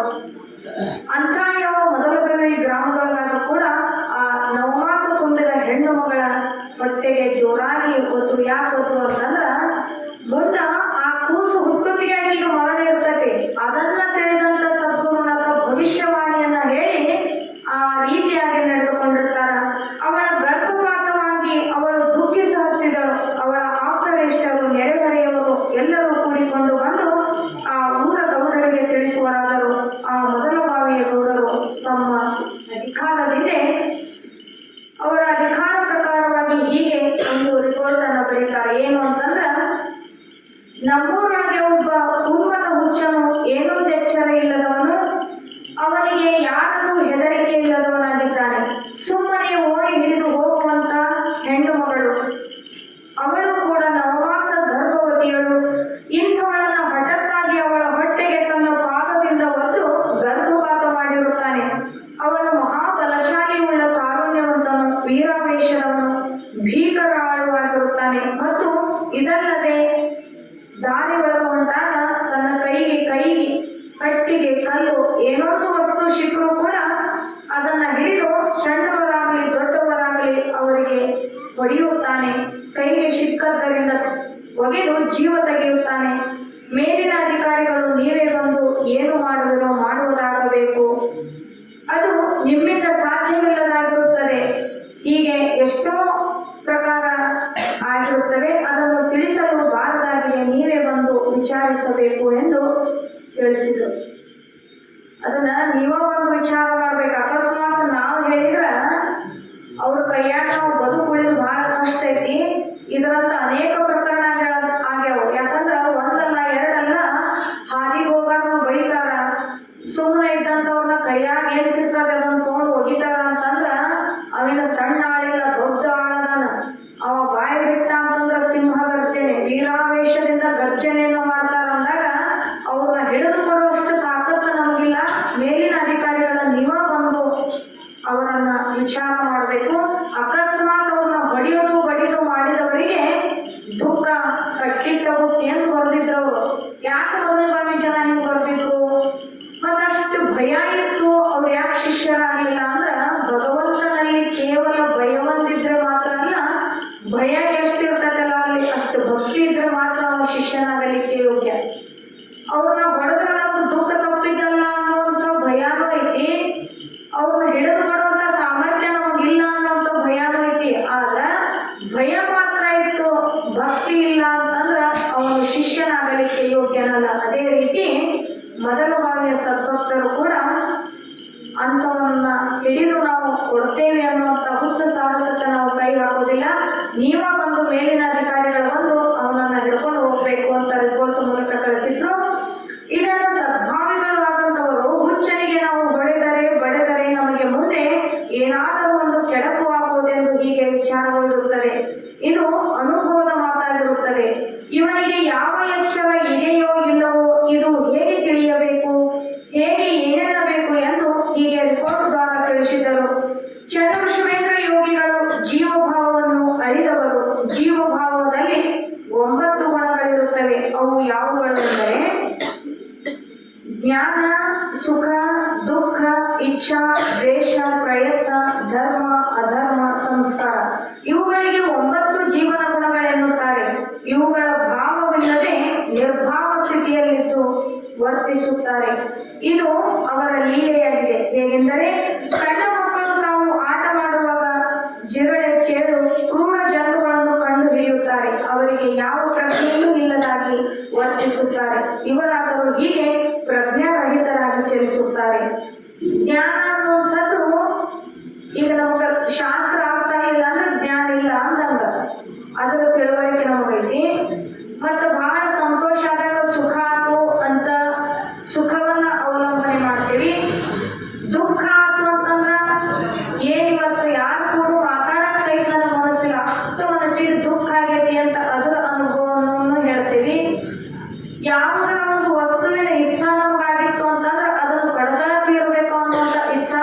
ಇರ್ತದ. ಪ್ರಯತ್ನ ಅದು ಸಿಗಲಿಲ್ಲ ಅಂದ್ರ ಅದಕ್ಕಾಗಿ ನಾವು ಪ್ರಯತ್ನವನ್ನ ಮಾಡ್ತೀವಿ. ಇಂಥ ಯಾವ ಧರ್ಮದ ಕೆಲಸದೊಳಗೆ ಭಾಗಿಯಾಗ್ತೀವಿ. ಇಲ್ಲಿಂದ ಎದ್ದು ಹೋಗಿ ಮತ್ತೆ ಅಧರ್ಮ ಅಂದ್ರೆ ಪಾಪದ ಕೆಲಸದೊಳಗೂ ನಾವು ಅದರೊಳಗೆ ಮುಂದೆ ಹೋಗ್ತೀವಿ. ಮತ್ತ ಇದೆಲ್ಲರಿಂದ ಬಂದಂತದ್ದು ಹಿಂದೆ ನಮ್ಗೆ ಸಂಸ್ಕಾರ. ಈ 9 ಗುಣಗಳು ಮನುಷ್ಯನಲ್ಲಿ ಇರ್ತಾವ. ಹಂಗ ಮನುಷ್ಯ ಸ್ವರೂಪಿಯಾಗಿರ್ತಕ್ಕಂಥ ನರದೇಹವನ್ನು ಕೊಟ್ಟು ಬಂದಂತ ಭಗವಂತ ನರಜನ್ಮವನ್ನು ಕೊಟ್ಟು ಬಂದಾರಂದ್ರೂ ಕೂಡ ಇವು ಯಾವುವು 9 ಗುಣಗಳಿಂದ ಅವುಗಳ ಭಾವವಿಲ್ಲದೆ ಅವುಗಳಿಂದ ಎಲ್ಲಷ್ಟು ಕೂಡ ಹಂಗಿಲ್ಲದೆ ನಿರ್ಭಾವ ಸ್ಥಿತಿಯಲ್ಲಿದ್ದು ಅವರು ವರ್ತಿಸ್ತಾರೆ. ಹೆಂಗ ಅಂತಂದ್ರ ಸಣ್ಣ ಮಕ್ಕಳಿಗೆ ಹಾವಂತ ಗೊತ್ತಿರೋದಿಲ್ಲ. ಅಗ್ನಿ ಕೂಸರಿಂದ ಚೇಳು ಬಂದ್ರು ಜ್ಞಾನ ಆಗೋದಿಲ್ಲ. ಅವು ನೋಡಿ ಹೆದರ್ಗಾವ್ ಕಡೆ ಅದು ನಮಗೆ ಕಚ್ಚಿದ್ರೆ ಇದು ವಿಷ ಅನ್ನುವಂತ ಅದರ ಜ್ಞಾನ ಅವರಿಗೆ ಹೆಂಗ ತಿಳುವಳಿಕೆ ಇರೋದಿಲ್ಲೋ ಅದೇ ರೀತಿ ಸಣ್ಣ ಕೂಸುಗಳು ಏನು ಮಾಡಿದರೂ ತಂದೆ ತಾಯಿಗಳು ಅವರನ್ನು ಎತ್ತಿ ಮುದ್ದಿಸುತ್ತಾರೆ. ಹಾಗೆಯೇ ಅವಲೋಕಿಸುವುದು ಈ ಶೂಲಿಧರನ ಪುತ್ರನಾದ ಚಂದ್ರಶೇಖರ ಮಹಾಯೋಗಿಗಳಿಗೆ. ಶೂಲ ಅಂದರೆ ದುಃಖ, ಯೋಧ ಅಂದರೆ ಆನಂದ. ಇವೆರಡು ಅವರಿಗೆ ತತ್ಸಮಾನತೆಯಾಗಿರುತ್ತವೆ. ನೀತಿ ಭೀತಿಯ ಮೀರಿ ಮಾತು ಮನಂಗಳಿಂದ ತತ್ವ ಮೀರಿದ ಮಹಾತ್ಮನ ಚರಿತ್ರೆಯನ್ನು ಏನೆಂದು ಊಹಿಸಬಹುದು. ಮಾನವರಿಗಿದು ತಿಳಿಯುವುದು ಅಸಾಧ್ಯ ಅಂತ ಹೇಳ್ತಾರೆ. ಮಾನವ ಅಂದ್ರೆ ನಮ್ಗೆ ಯಾಕೆ ಇರೋ ವಿಷಯನ ತಿಳ್ಕೊಳಕ್ಕಾಗೋದಿಲ್ಲ. ಅವರು ಗೂಢಾರ್ಥವನ್ನ ಇಟ್ಟು ಮಾತಾಡಿದ್ರೆ ಅದು ನಮ್ಗೆ ತಿಳುವಳಿಕೆ ಆಗುದಿಲ್ಲ. ನೋಡ್ರಿ, ಅಗಳಿ ಹಾಕೊಂಡು ಬಗಳಿಯಾಗಿ ಅಂತ ಹೇಳಿದ್ರು ಹಿಂದಿನ ಅಧ್ಯಾಯದೊಳಗ. ಅದು ತಕ್ಷಣದ ಯಾರಿಗೂ ಗೊತ್ತಾಗೋದಿಲ್ಲ. ಅದನ್ನ ಬಿಡಿಸಿ ಹೇಳಿದಾಗ ಅದರ ಅರ್ಥ ನಮ್ಗೆ ತಿಳಿಯಿತು. ಇಲ್ಲಿ ಆ ಕೂಸಿನ ಸುಖ ಕೊಡ್ತಾನೆ ಅಂತ ನೀ ತಿಳ್ಕೊಂಡು ನೀನು ಮನಸ್ಸಿನಾಗ ಇಟ್ಕರೆ ಆ ಕೂಸಿನಿಂದ ನಿನಗೆ ಸಾವೈತಿ ಅನ್ನುವಂಥದ್ದು ನಿನಗೂ ಗೊತ್ತಿಲ್ಲ ಅಂತೇಳಿ ಆ ಒಂದು ಗೂಢಾರ್ಥದ ಒಂದು ವಿಚಾರ ಇಟ್ಕೊಂಡು ಅವರ ಹೊಟ್ಟೆಗೆ ತಮ್ಮ ಪಾಪದಿಂದ ಒದದ್ರು. ಈ ಗೂಢಾರ್ಥದ ವಿಷಯ ಮಾನವರಿಗೆ ತಿಳಿಲಾರ್ದಕ್ಕೆ ಅವ್ರ ಮ್ಯಾಗ ಕೋಪವನ್ನು ಹೊಂದ್ತಾ ಇದ್ರು, ಅವರಿಗೆ ತಾಪವನ್ನು ಕೊಡ್ತಾ ಇದ್ರು. ಯಾಕ ಮನುಷ್ಯರು ಮಹಾತ್ಮರ ಒಂದು ವಾಕ್ಯಗಳನ್ನ ಯಾಕೆ ತಿಳ್ಕೊಳ್ಳೋದಿಲ್ಲ? ಬೈದ್ರ ಗುರುನಾಥ ಬೈದಾನ, ಅಶ್ಲೀಲ ಶಬ್ದಗಳಿಂದ ನಮ್ಮನ್ನು ಬೈದಾನ. ಬೈದ್ರದವ್ರು ಹತ್ತಾವು, ಶಾಸ್ತ್ರ ಯಾಕದವ್ರು ಹತ್ತುದಿಲ್ಲ ಅಂದ್ರ ಸಿದ್ಧಾಂತರು ವರ್ಷಗಟ್ಟಲೆ ಪುರಾಣ ಹೇಳ್ತಿದ್ರು, ಶಾಸ್ತ್ರ ಹೇಳ್ತಿದ್ರು ಬೈಯಾಗ. ಅವರು ಎಂದ ಜ್ಞಾನ ಸ್ವರೂಪವನ್ನು ಕೊಟ್ಟು ಬಂದಾರ ಅಂಗಡಿಯಿಂದ ಆ ಪಾಠಶಾಲೆಯೊಳಗ ಈಗಲಾದ್ರೂ ಗುರುನಾಥ ಸಿದ್ಧಾರೂಢರು ಎಲ್ಲಿ ಯಾವ ಸ್ಥಾನದಾಗ ಕುಂತು ಪುರಾಣ ಹೇಳ್ತಿದ್ರು, ಶಾಸ್ತ್ರ ಹೇಳ್ತಿದ್ರು, ಅಲ್ಲೇ ಈಗಿನ ಮಹಾತ್ಮರು ಕುಂತು ಶಾಸ್ತ್ರ ಹೇಳ್ತಾರೆ. ಅದ ಸ್ಥಾನದೊಳಗ ಕುಂತು ಸಿದ್ಧಾರೂಢರು ಶಾಸ್ತ್ರ ಬೋಧೆಯನ್ನು ಮಾಡ್ತಾ ಇದ್ರು. ಎಷ್ಟು ಜನ, ಬಹಳ ಮಂದಿ ಕಿಕ್ಕಿರುವುದು ಬಂದು ಗುರುನಾಥನ ಒಂದು ಶಾಸ್ತ್ರವನ್ನು ಶ್ರವಣ ಮಾಡ್ತಾ ಇದ್ರು. ಎಷ್ಟು ಜನ ಮಾಡ್ತಿದ್ರು ಅಂದ್ರ ಸಿದ್ಧಾರೂಢರು ವಯಸ್ಸು ಮುಪ್ಪಾಗಿ ಹಣ್ಣು ಆಗೋ ಮಟನು ಅಷ್ಟು ಜನ ಬಂದು ಕೇಳ್ತಾ ಇತ್ತು. ಒಂದು ದಿನ ಸಿದ್ಧಾರೂಢರು ಅಂದ್ರಂತ ಅಲ್ಲಿ ಒಂದು ದುಷ್ಟ ವರ್ತನೆಯಿಂದ ಅವ್ರಿಗಾದ್ರೂ ನಾವು ನಿನ್ನೆ ದಿನ ಅವ್ರ ಬಗ್ಗೆ ಕೇಳಿದ್ವಿ, ಅವ್ರಿಗೆ ಏನೆಲ್ಲ ತೊಂದರೆ ಕಷ್ಟಗಳನ್ನ ಕೊಟ್ಟಾಗ ಸಿದ್ಧಾರೂಢರಿಗಾದ್ರು ಅಂತೇಳಿ. ಅವಾಗ ವಿಚಾರ ಮಾಡಿದ್ರಂತ ಸಿದ್ಧಾರೂಢರು, ನನ್ನ ಆಯುಷ್ಯನ ಮುಗಿಯಾಕಂತೂ ನಾ ಶಾಸ್ತ್ರ ಹೇಳಕ್ಕಂತೂ ಇವ್ರ ಮನಸ್ಸು ಯಾಕೆ ಪರಿವರ್ತನೆ ಆಗೋದು ಅಂತೇಳಿ ಏನೋ ಮನಸ್ಸಿಗೆ ಒಂದು ಚೂರು ಕಿಂಕರ್ ಮಾಡ್ಕೊಂಡು ಅವತ್ತಿನ ದಿನ ಜಡೆಪದ್ದ ಹೇಳಿದ್ರಂತ, ನೀ ಶಾಸ್ತ್ರ ಹೇಳಿದಂತ.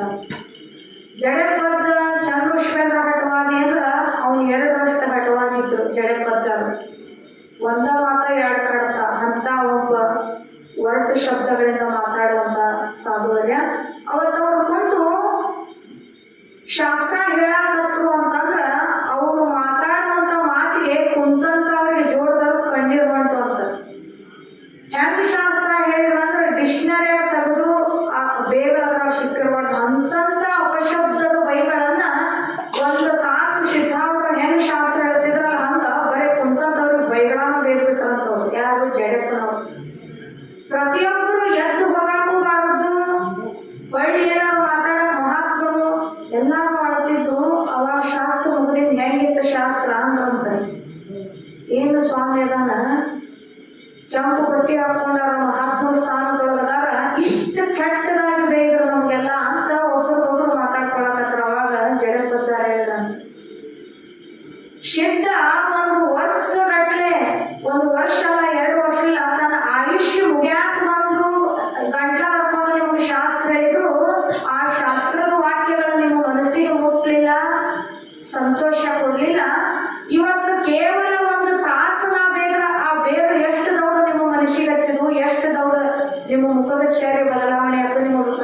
ಬಂದು ಹಿಂಗ ಸಿದ್ಧ ಹೇಳಿದಂತ ಶಾಸ್ತ್ರದ ವಾಕ್ಯಗಳು ಏನಾರ ನೀವು ಮನುಷ್ಯರು ಹತ್ತಿದ್ರು ನೀವೆಲ್ಲರೂ ಧನ್ಯರಾಗ್ಬಿಡ್ತಿದ್ರು, ಪುಣ್ಯವಂತರಾಗ್ಬಿಡ್ತಿದ್ರು ಅಂದ್ರಂತ.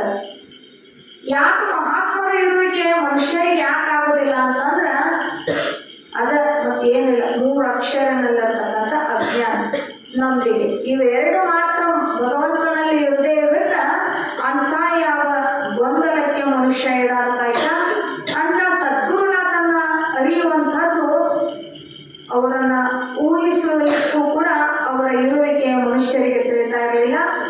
ಇಂಥ ಜೀವಭಾವ ಒಡೆದಂತ ಜೀವನ್ಮುಕ್ತನು ಆದ ಚಂದ್ರಶ್ವೇಂದ್ರ ಅವತಾರಧಾರಿಯಾದ ಇವನನ್ನು ಪೂಜ್ಯನೆಂದೇ ಮೇಲಿನ ಅಧಿಕಾರಿಗಳಿಗೆ ಈ ಪೂಜ್ಯ ಸ್ತ್ರೀಗರ್ಭ ಹತ್ಯಾದೋಷಿ ಅಂತಲೂ ಹೀಗೆ ತಿಳಿಸಿದ್ದರು. ಆ ರಿಪೋರ್ಟ್ ಒಳಗೆ ಏನ್ ತಿಳಿಸಿದ್ರು ಅಂತಂದ್ರ, ಇವ ತಲೆ ಹುಚ್ಚು ಹಿಡಿದಿದ್ದಕ್ಕ ಆ ಹೆಣ್ಣು ಮಗಳಿಗೆ, ಗರ್ಭವತಿ ಹೆಣ್ಣು ಮಗಳಿಗೆ ಹಿಂಗ ಮಾಡ್ಯಾನ ಅಂತ ಹೇಳಿ ತಿಳಿಸಿದ್ರು.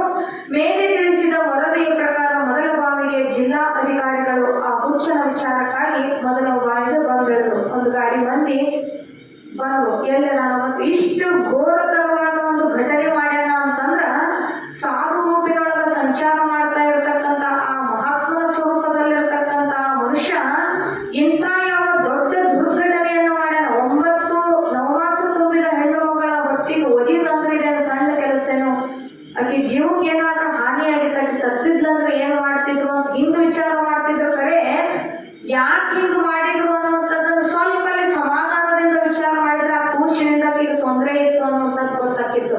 ಯಾಕ ಅಷ್ಟು ತಿಳ್ಕೊಳ್ಳೋಕೆ ಸಹಿತ ಸಮಯ ಇಲ್ಲದಷ್ಟು ಅಜ್ಞಾನ ಅವರನ್ನ ಅಲ್ಲಿ ಮುಚ್ಚಿ ಹಾಕಿತ್ತು. ಆದ್ದರಿಂದ ಅದನ್ನೇ ಗೂಢಾರ್ಥವಾಗಿ ಇಟ್ಟುಕೊಂಡ ಬಂದಂತ ಅಧಿಕಾರಿಗಳು ಗುರುನಾಥನನ್ನು ಹುಡುಕಾಕತ್ರು.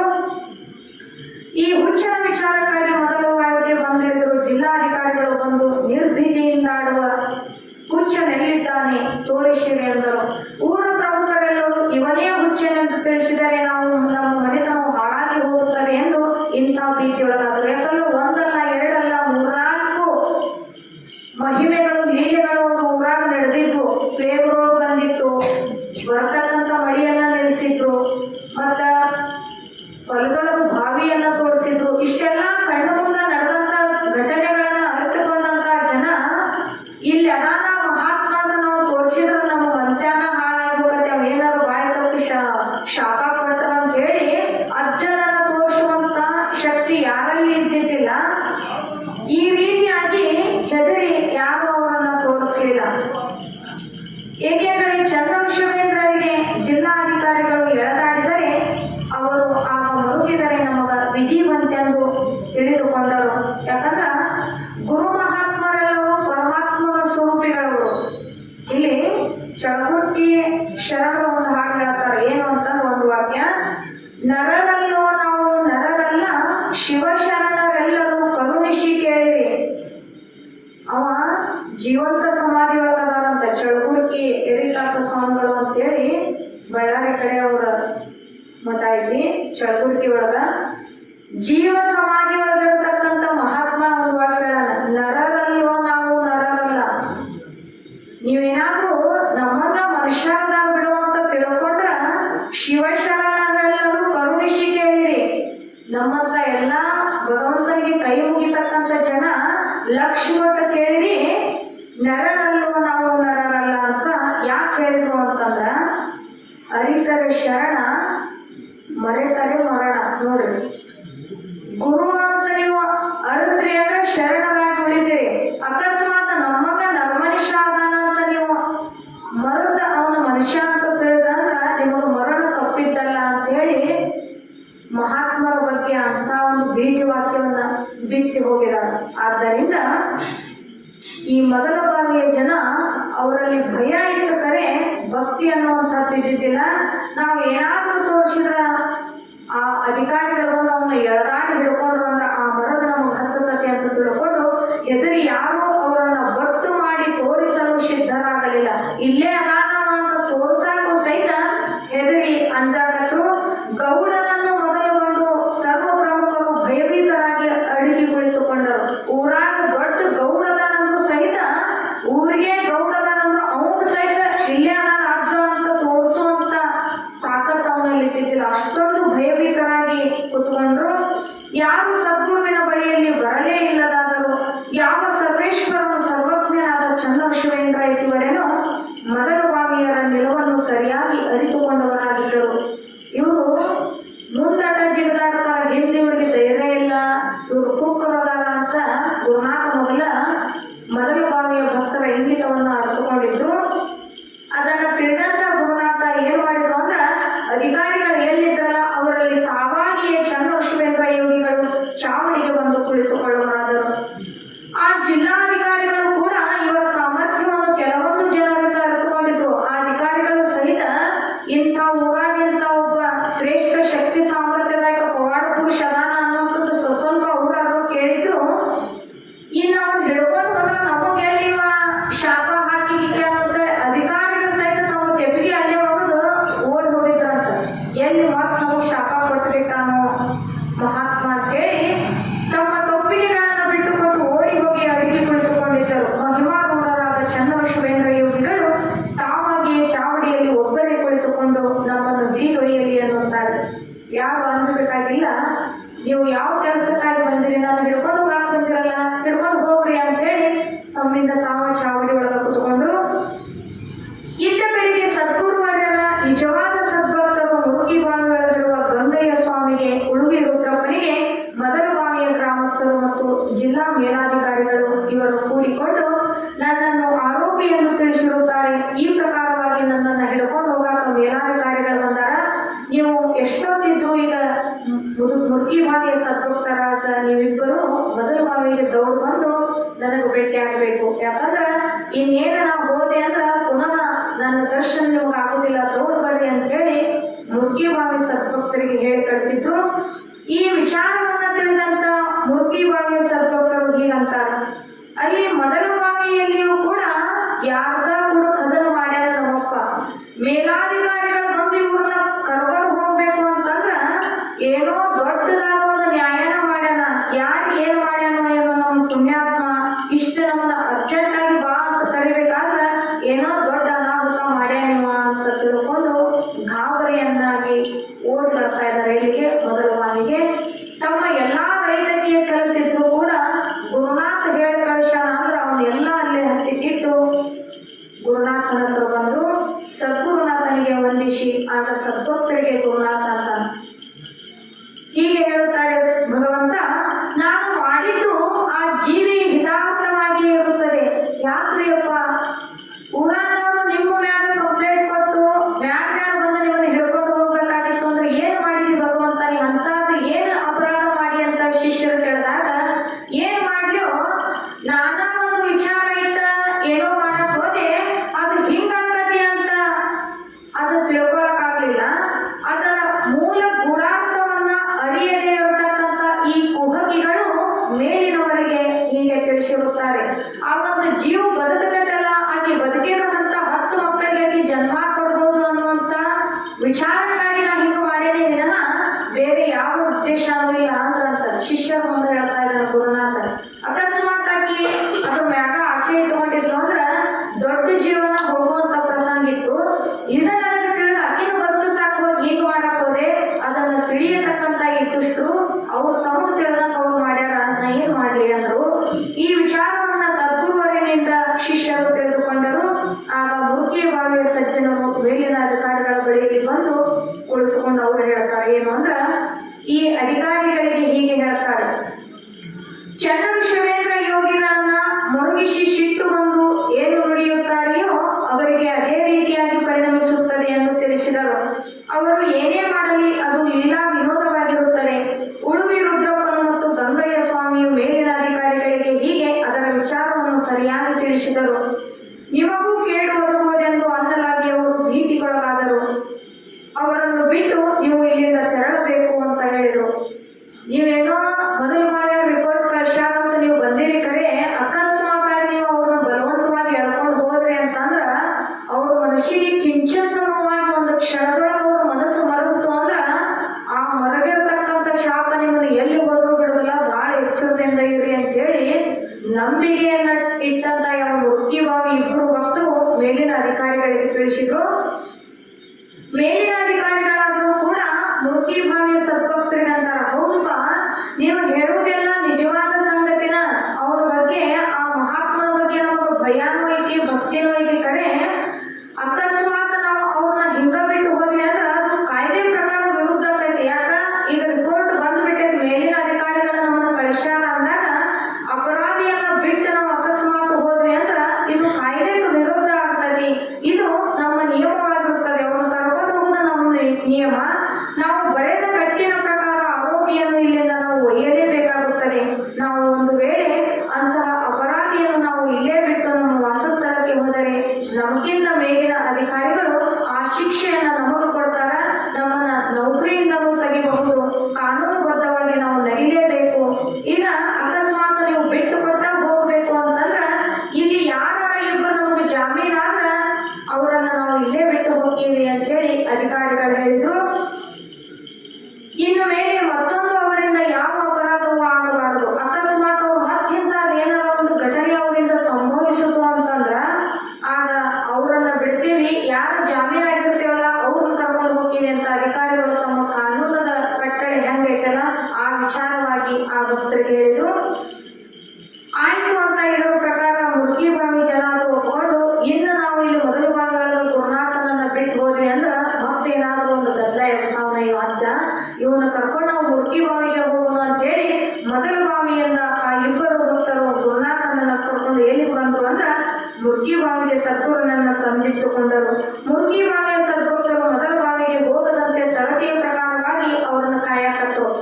ನೋಡ್ರಿ, ಸಣ್ಣ ಮಕ್ಕಳ ಕಾಯ್ತಿರ್ತಾರ, ಮನೆ ಬಿಟ್ಟು ಹೊರಗೆ ಎಲ್ಲಿ ಆಟ ಆಡಕ್ ಹೋಗ್ತಾವ ಹಂಗ ಇಂಥ ಯಾವ ದಷ್ಟಪುಷ್ಟ ಶರೀರವನ್ನ ಇಟ್ಕೊಂಡು ಜಗತ್ತನ್ನೇ ಅಲ್ಲಾಡಿಸ್ತಕ್ಕಂಥ ಸದ್ಗುರುನಾಥನನ್ನ ಕೈ ಬಿಟ್ರೆ ಎಲ್ಲಿ ಹೋಗಿ ಮತ್ತೆ ಏನಾರ ಒಂದು ಗದ್ದಲ ಮಾಡ್ತಾನೆ ನಮ್ಮಪ್ಪ, ಸುಮ್ಮನೆ ಶರೀರಕ್ಕ ಬಾಧೆಯನ್ನ ಮಾಡ್ಕೊಂತಾನ ಅಂತ ತಿಳಿದಂತ ಯಾವ ನಿಜವಾದ ಭಕ್ತರು ಸರತಿ ಪ್ರಕಾರ ಒಂದು ದಿನ ನೀವಿಬ್ರು ಕಾಯ್ರಿ, ನಾಳೆ ನಾವು ಕಾಯ್ತೀವಿ ಅಂದ್ರೆ ತಮ್ಮ ಎಲ್ಲಾ ಸಂಸಾರದ ಕೆಲಸಗಳನ್ನ ಮುಗಿಸ್ಕೊಂಡು ಗುರುನಾಥನನ್ನ ಇಬ್ಬಿಬ್ಬರಾಗಿ ಕಾಯಕತ್ತಿರು. ಇದನ್ನ ಸರ್ವೇಶ್ವರನಾದ ಸರ್ವಜ್ಞ ಚಂದ್ರಶೇಖರ ಯೋಗಿಯು ಮುರುಘೀಭಾವಿಯವರ ಇಂಗಿತವನ್ನ ಅರ್ಥಕೊಂಡು ಮಕ್ಕಳನ್ನ ಕಾಯ್ತಾರಂತ ಕಾಯಕತ್ರು ಹೆಂಗ್ ಕಾಯ್ತಾರ ಅಂತೇಳಿ ಮನಸ್ಸಿನೊಳಗೆ ನಗ್ತಾ ಇದ್ರು ಗುರುನಾಥ. ನನ್ನನ್ನು ಎಲ್ಲಿಗೂ ಹೋಗದಂತೆ ಬಂಧನ ಮಾಡಿ ಕಾಯಿ ಹತ್ತಿದರು. ಇಲ್ಲಿಂದ ಬಿಟ್ಟು ಹೋಗಬೇಕಾದರೆ ಹೇಗೆ ಮಾಡಬೇಕೆಂದು ಮನಸ್ಸಿನಾಗ ವಿಚಾರ ಮಾಡಕತ್ತಿದ್ರು. ಸದ್ಗುರುವರನನ್ನ ಎಲ್ಲಿಗೂ ಹೋಗದಂತೆ ನಿಯಮ ಪ್ರಕಾರವಾಗಿ ಕಾಯುತ್ತಾ ನಡೆದರು. ಚಂದ್ರಶೇಖರ ಯತಿವರ್ಯರು ಅನ್ನುತ್ತಾರೆ, ಮಕ್ಕಳು ನಾನು ಎಲ್ಲಿಗೂ ಹೋಗದಂತೆ ಕಾಯುತ್ತಾರಂತೆ. ಕಾಯಲಿ ಎಂದು ಒಂದಾನೊಂದು ದಿವಸ ಕಾಯುವ ಭಕ್ತರು ರಾತ್ರಿ ಸಮಯದಲ್ಲಿ ನಿದ್ರಿಸ ಹತ್ತಿದ್ದರು. ಅವರಿಗೆ ಗಾಢವಾದ ನಿದ್ರೆಯಿಂದೆದ್ದು ಅರಿತುಕೊಂಡರು. ಅವರು ಕಡೆಯಿಂದ ತಪ್ಪಿಸಿಕೊಂಡು ಮೊದಲ ಬಾವಿಯ ಮಾರ್ಗ ಹಿಡಿದರು. ಆಗ ಅವರಿಗೆ ಕಾಲಿಗೆ ಒಂದು ನೋವು ಇರುವುದಾಗಿತ್ತು. ಅದನ್ನು ಗಮನಕ್ಕೆ ತಾರದೆ ಕುಂಟುಗಾಲಿನಿಂದ ಕುಂಟುತ್ತಾ ಮೊದಲ ಬಾವಿಗೆ ಬಂದು ತಲುಪಿದರು. ಯಾವ ಜನ ಅವರನ್ನ ತಪ್ಪಿನ ಒಂದು ಕಟ್ಟಳೆಗಳಿಗೆ ನಿಲ್ಲಿಸಿ ಅವ್ರನ್ನ ಹೊರಗೆ ಹಾಕಕ್ ಪ್ರಯತ್ನ ಮಾಡಿದ್ರು, ಪುನಃ ಮತ್ತ ಅದ ಊರಿಗೆ ಹೋಗ್ಬೇಕನ್ನುವಂತ ಹಂಬಲ. ಸಣ್ಣ ಮಕ್ಕಳಿಗೆ ಬ್ಯಾಡಲ್ಲಿ ಹೋಗ್ಬೇಡ ಅಂದ್ರೆ ಅವ್ರನ್ನ ಕೂಡ ಜಗಳ ಮಾಡ್ಯಾರ, ನೀವು ಅವ್ರ ಮನೆಗೆ ಹೋಗ್ಬೇಡ, ಅವ್ರ ಹುಡುಗರು ಕೂಡ ಆಡ್ಬೇಡ ಅಂತ ನೀವು ಮಕ್ಕಳಿಗೆ ಬುದ್ಧಿ ಹೇಳ್ತಿರ್ತೀರಿ. ಹ್ಞೂ ಅಂದಿರ್ತೈತಿ, ಮತ್ತೊಂದು ನೋಡ್ಕೊಳ್ತಾ ಹೋಗಿ ಅವ್ರ ಹುಡುಗ ಕೂಡ ಆಡ್ತೈತಿ, ಅವ್ರ ಮನೆ ಅಂಗಳದಾಗ ಆಡ್ತಿರ್ತಿ. ಯಾಕ ಅದಕ್ಕೆ ತಿಳುವಳಿಕಿಲ್ಲ, ಅದು ಹುಡುಗ ಮಾಡ್ತೈತಿ ಅನ್ಬೋದು. ಜ್ಞಾನಿ ಸ್ಥಿತಿ ಹೆಂಗಿರ್ತೈತಿ, ಜೀವನ್ಮುಕ್ತನ ಸ್ಥಿತಿ ಅಂತಂದ್ರ ಸುಖ ದುಃಖಗಳ ದ್ವಂದ್ವಗಳಿಂದ ರಹಿತರಾಗಿರ್ತಕ್ಕಂಥ ಸದ್ಗುರುನಾಥ. ಕುಂತ ಸ್ಥಾನ ಬಿಟ್ಟು ಎದ್ದ ಅಂದ್ರ 5-6 ವರ್ಷದ ಮಕ್ಕಳ ಹಾಗೆ ಅವ್ರ ಸ್ಥಿತಿ ಇರ್ತಾ ಇತ್ತು. ಅಂತ ಯಾವ ಗುರುನಾಥ ನನ್ನ ಹೆಂಗ ಕಾಯ್ತಾರ ಕಾಯಿ ಅಂತ ಅಹೋರಾತ್ರಿ ಒಳಗ ಕುಂಟುಗಾಲಿನಿಂದ ಮೊದಲ ಬಾವಿಯನ್ನು ಸೇರುವಂತವರಾದರು. ಅಲ್ಲಿ ಮೊದಲ ಬಾವಿಯ ಅಗಸಿಗೆ ಹತ್ತಿಕೊಂಡು ಒಬ್ಬರ ಮನೆಯಿರುವುದಾಗಿತ್ತು. ಆ ಮನೆಯವರು ತಮ್ಮದೊಂದು ಕುರಿಮರಿಯನ್ನ ತಮ್ಮ ಮನೆಯ ಮುಂದೆ ಅಂಗಳದಾಗ ಕಟ್ಟಿ ಒಳಗ ಎಲ್ಲರೂ ಮಲಗಿಕೊಂಡಿದ್ದರು. ಸದ್ಗುರುನಾಥನು ಮಲಗಿದ ಕುರಿಯ ಮರಿಯನ್ನು ಹತ್ತಿರ ಬಂದು ತಮ್ಮ ಕೈಯೊಳಗಿನ ಬೆತ್ತದಿಂದ ಆ ಮೂಕು ಪ್ರಾಣಿ ಕುರಿಮರಿನ ಜೋರಾಗಿ ಹೊಡೆಯಾಕತ್ತರು. ಅವರ ಬಳಿತದ ಬಾಧದಿಂದ ತಾಳಲಾರದೆ ಆ ಕುರಿಮರಿಯು ಒದರಾಗುತ್ತಿತ್ತು. ಸುಮ್ಮನೆ ಇದ್ರು ಕುರಿಮರಿನ ರಾತ್ರಿ ಹೊತ್ತೆ ಹೋಗಿ ಬಡಿಯಾಕತ್ತ ಮತ್ತು ಅದು ಒದರ್ದಂಗಿರ್ತದೆ. ಅದನ್ನು ಜೋರಾಗಿ ಹೊಡೆಯಾಕತ್ತರು, ಕುರಿ ಜೋರಾಗಿ ಒದರಾಕತ್ತಿತ್ತು. ಅವರಿಗೆ ಇದು ಆನಂದವೆನಿಸಿತು. ಕುರಿ ಹೆಂಗೆ ಹೊಡಿತಿದ್ರು, ಹೆಂಗೆ ಒದರ್ತದೆ, ಹಂಗಾಗಿ ಖುಷಿ ಆಗ್ತಿತ್ತಂತ ಅಜ್ಜಗ ಮತ್ತೊಂದು ಜೋರಾಗಿ ಹೊಡೆಯಾಕತ್ತ. ಆ ಕುರಿಯ ಮರಿಯು ಬಿಡದೆ ಒದರ್ಲಿಕ್ಕೆ ಹತ್ತಿತು. ಘೋರ ಧ್ವನಿಯಿಂದ, ಭೀಕರ ಧ್ವನಿಯಿಂದ ಇನ್ನೇನ್ ಸತ್ ಹೋಗದ್ ನಾನು ಲೆಕ್ಕಕ್ಕೆ ಒದರಾಕತ್ತು. ಅವಾಗ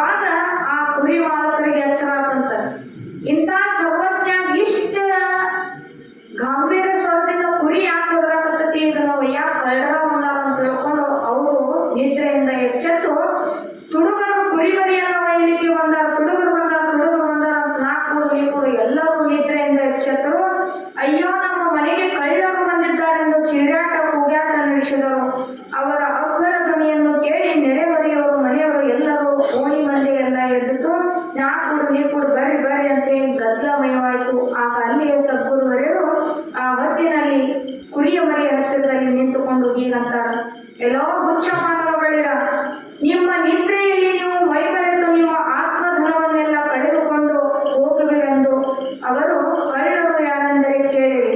ಎಲೇ ಹುಚ್ಚರ, ನಿಜವಾದ ಕಳ್ಳರು ಬಂದಾರ ಅಂತ ಹೇಳಿ ನೀವು ಕೇಕಿ ಹೊಡೆಯಕತ್ತೀರಲ್ಲ, ನಿಜವಾದ ಕಳ್ಳರು ಯಾರು ಅಂತಂದ್ರ ಹೇಳ್ತೇನೆ ಕೇಳ್ರಿ. ಕಾಮ ಕ್ರೋಧ ಲೋಭ ದೇಹೇ ತಿಷ್ಠಂತಿ ತಸ್ಕರಃ ಜ್ಞಾನರತ್ನ ಅಪಹಾರ್ಥರಾತಂ ತಸ್ಮಾನ್ ಜಾಗ್ರತ್ ಅಂತ ಇಲ್ಲಿ ಒಂದು ಶ್ಲೋಕವನ್ನು ಪ್ರತಿಪಾದನೆ ಮಾಡ್ತಾರೆ. ಇದು ಮನುಷ್ಯನನ್ನ ಯಾವ ರೀತಿಯಾಗಿ ಎಚ್ಚರ ಮಾಡ್ತದ ಅಂತಂದ್ರ ಸದ್ಗುರುನಾಥ ಹೇಳ್ತಾರ, ಎಲ್ಲೋ ಹುಚ್ಚ ಮಾನವಗಳಿಗ ಮಾಯಾರೂಪ ಅಜ್ಞಾ ಅವಸ್ಥೆಯಲ್ಲಿ ನಿದ್ರೆಯಲ್ಲಿರುವುದನ್ನ ಕಂಡು ಆ ತುಡುಗರು ನಿಮ್ಮ ಜ್ಞಾನ ರೂಪ ರತ್ನವನ್ನು ತುಡುಗು ಮಾಡಿ ಒಯ್ಯುತ್ತಾರೆ, ಎದ್ದೇಳಿರಿ ಎಂದು ಹೀಗೆ ನುಡಿದರು. ಹೀಗೆ ಅವರ ಸದ್ವಾಕ್ಯಗಳನ್ನ ಗುರುವಿನ ಮುಖಾಂತರದಿಂದ ಅವರನ್ನ ಧ್ವನಿಯನ್ನ ಕೇಳಿದ ತಕ್ಷಣ ಚಿಮಣಿ ಹಿಡ್ಕೊಂಡು ಬಂದು ನೋಡಿದ್ರಂತ.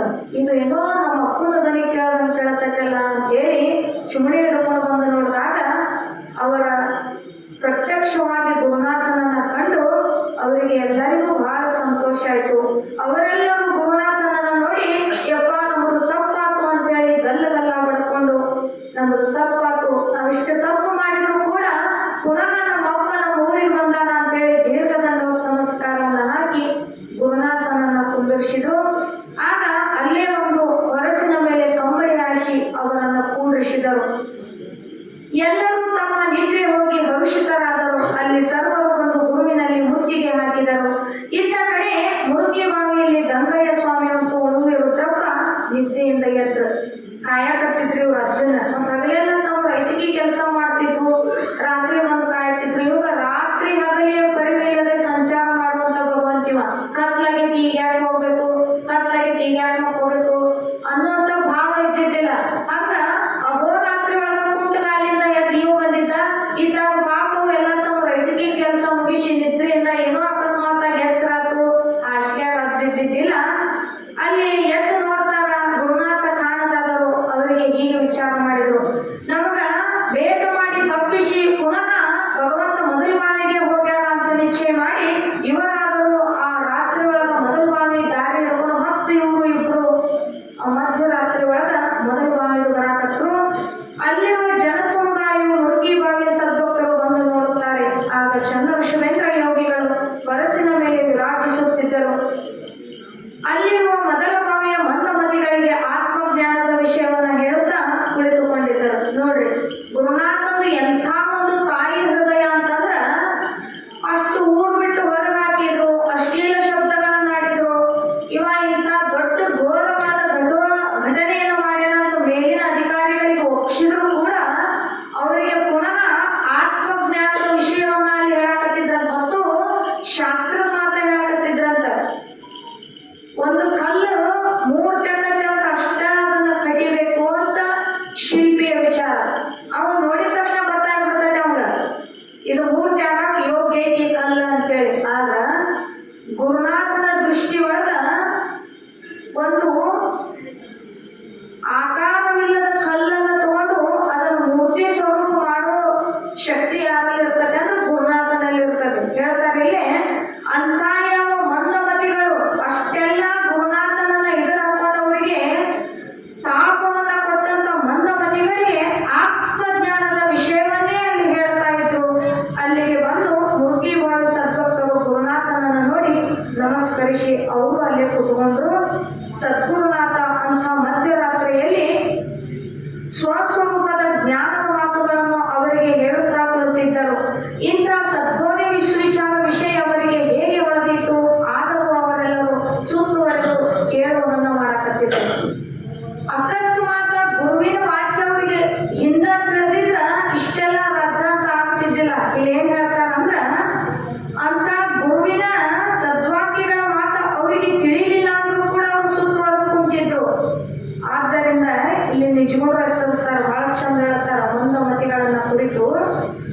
ಮತಿಯುಂಟೆ ಜಡರಿಗ ದ್ವೈತವನ್ನು ತಿಳಿಯಲಿಕ್ಕೆ ಸತಿ ನೀನೇ ಸುಕೃತಿ ಬೇಡವೇನು ಕೇಳು ಅಂತ ಪರಮಾತ್ಮ ಒಂದು ವಾಕ್ಯ ಬರ್ತದೆ.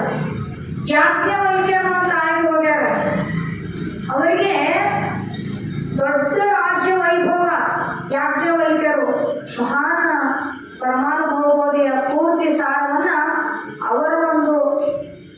ವೈಚಿತ್ರವಾಗ ಬರೆದು ಮುಗಿಸಿದಾರ.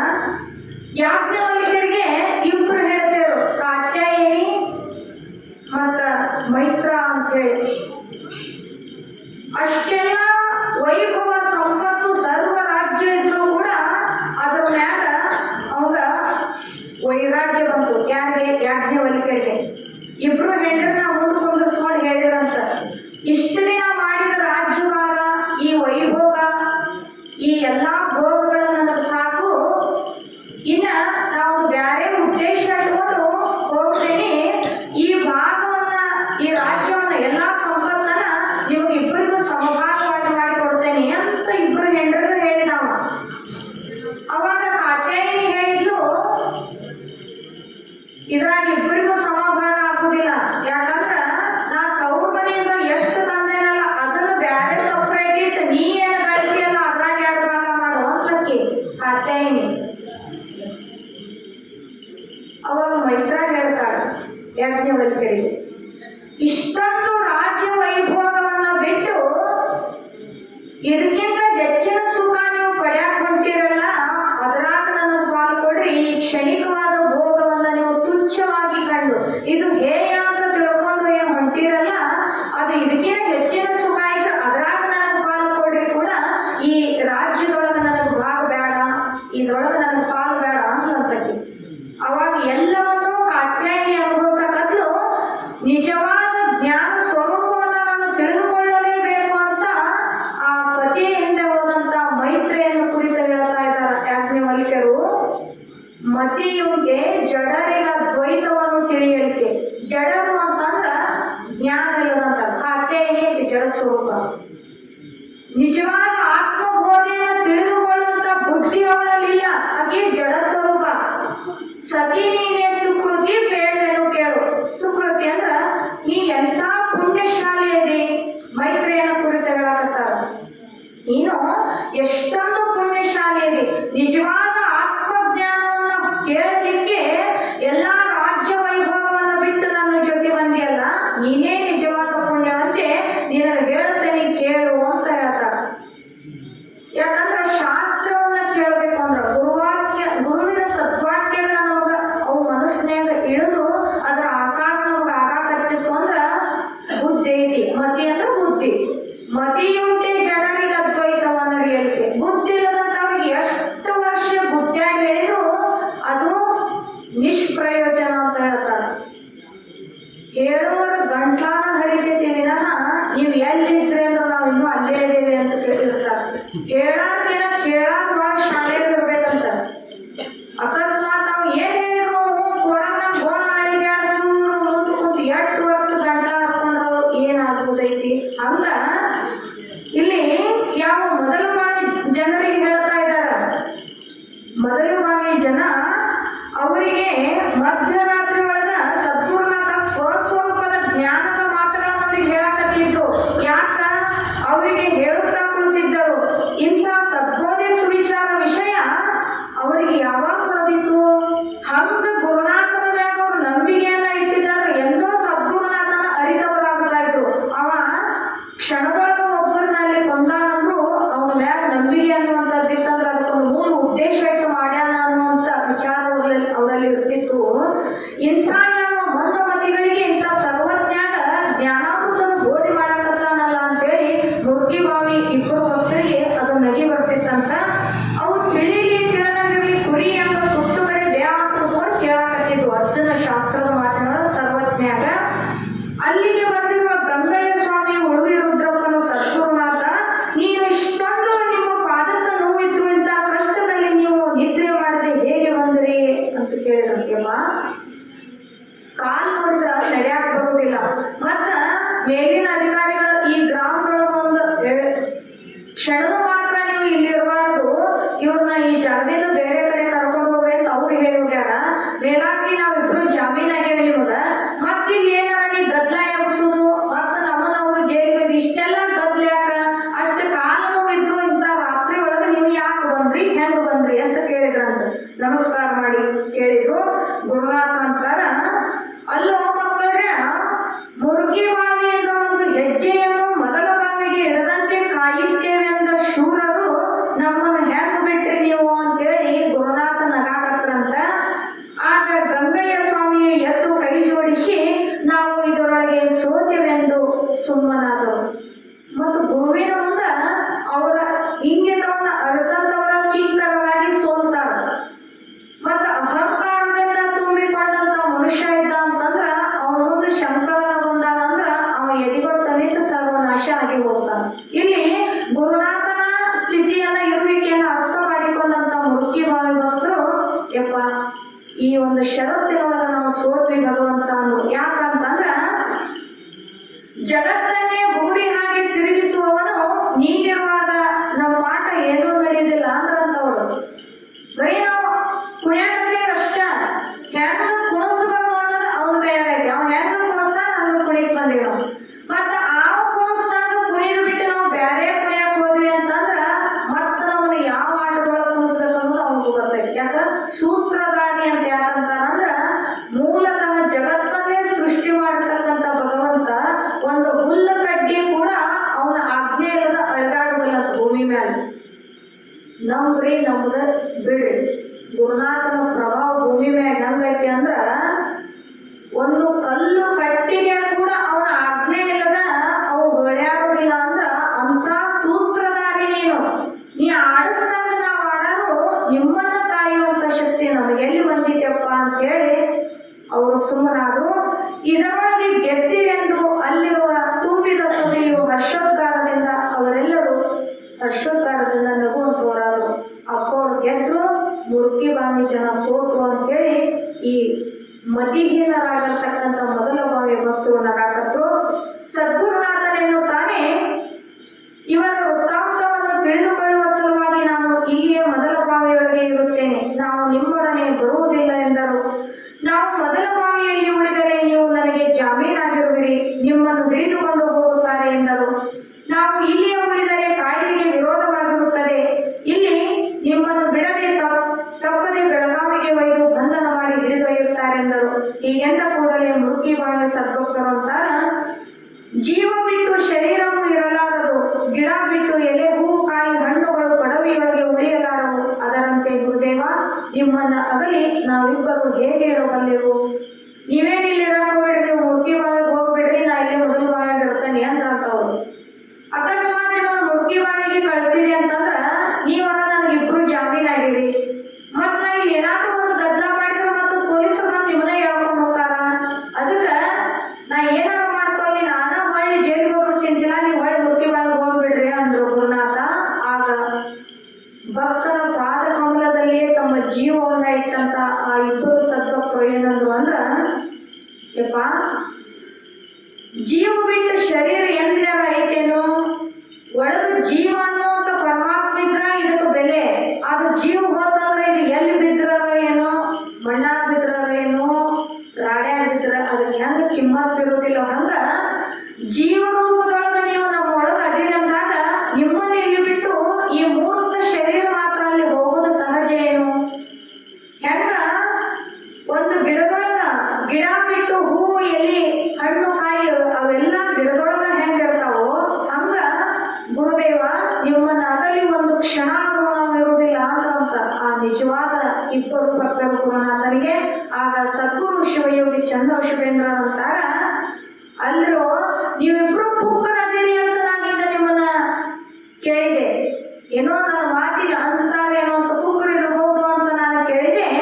ನೀವು ಮಿಗಿಲಾದ ಭಕ್ತರೇ ಆಗಿರುವಿ. ಸಿಂಹದ ಮರಿಗಳು ಸಿಂಹದ ಮರಿನ ಆಗಿರ್ತಾವು. ನೀವು ನಮ್ಮನ್ನು ಹೀಗೆ ಕಾಯುವುದು ಇನ್ನು ಮೇಲೆ ಬೇಡ.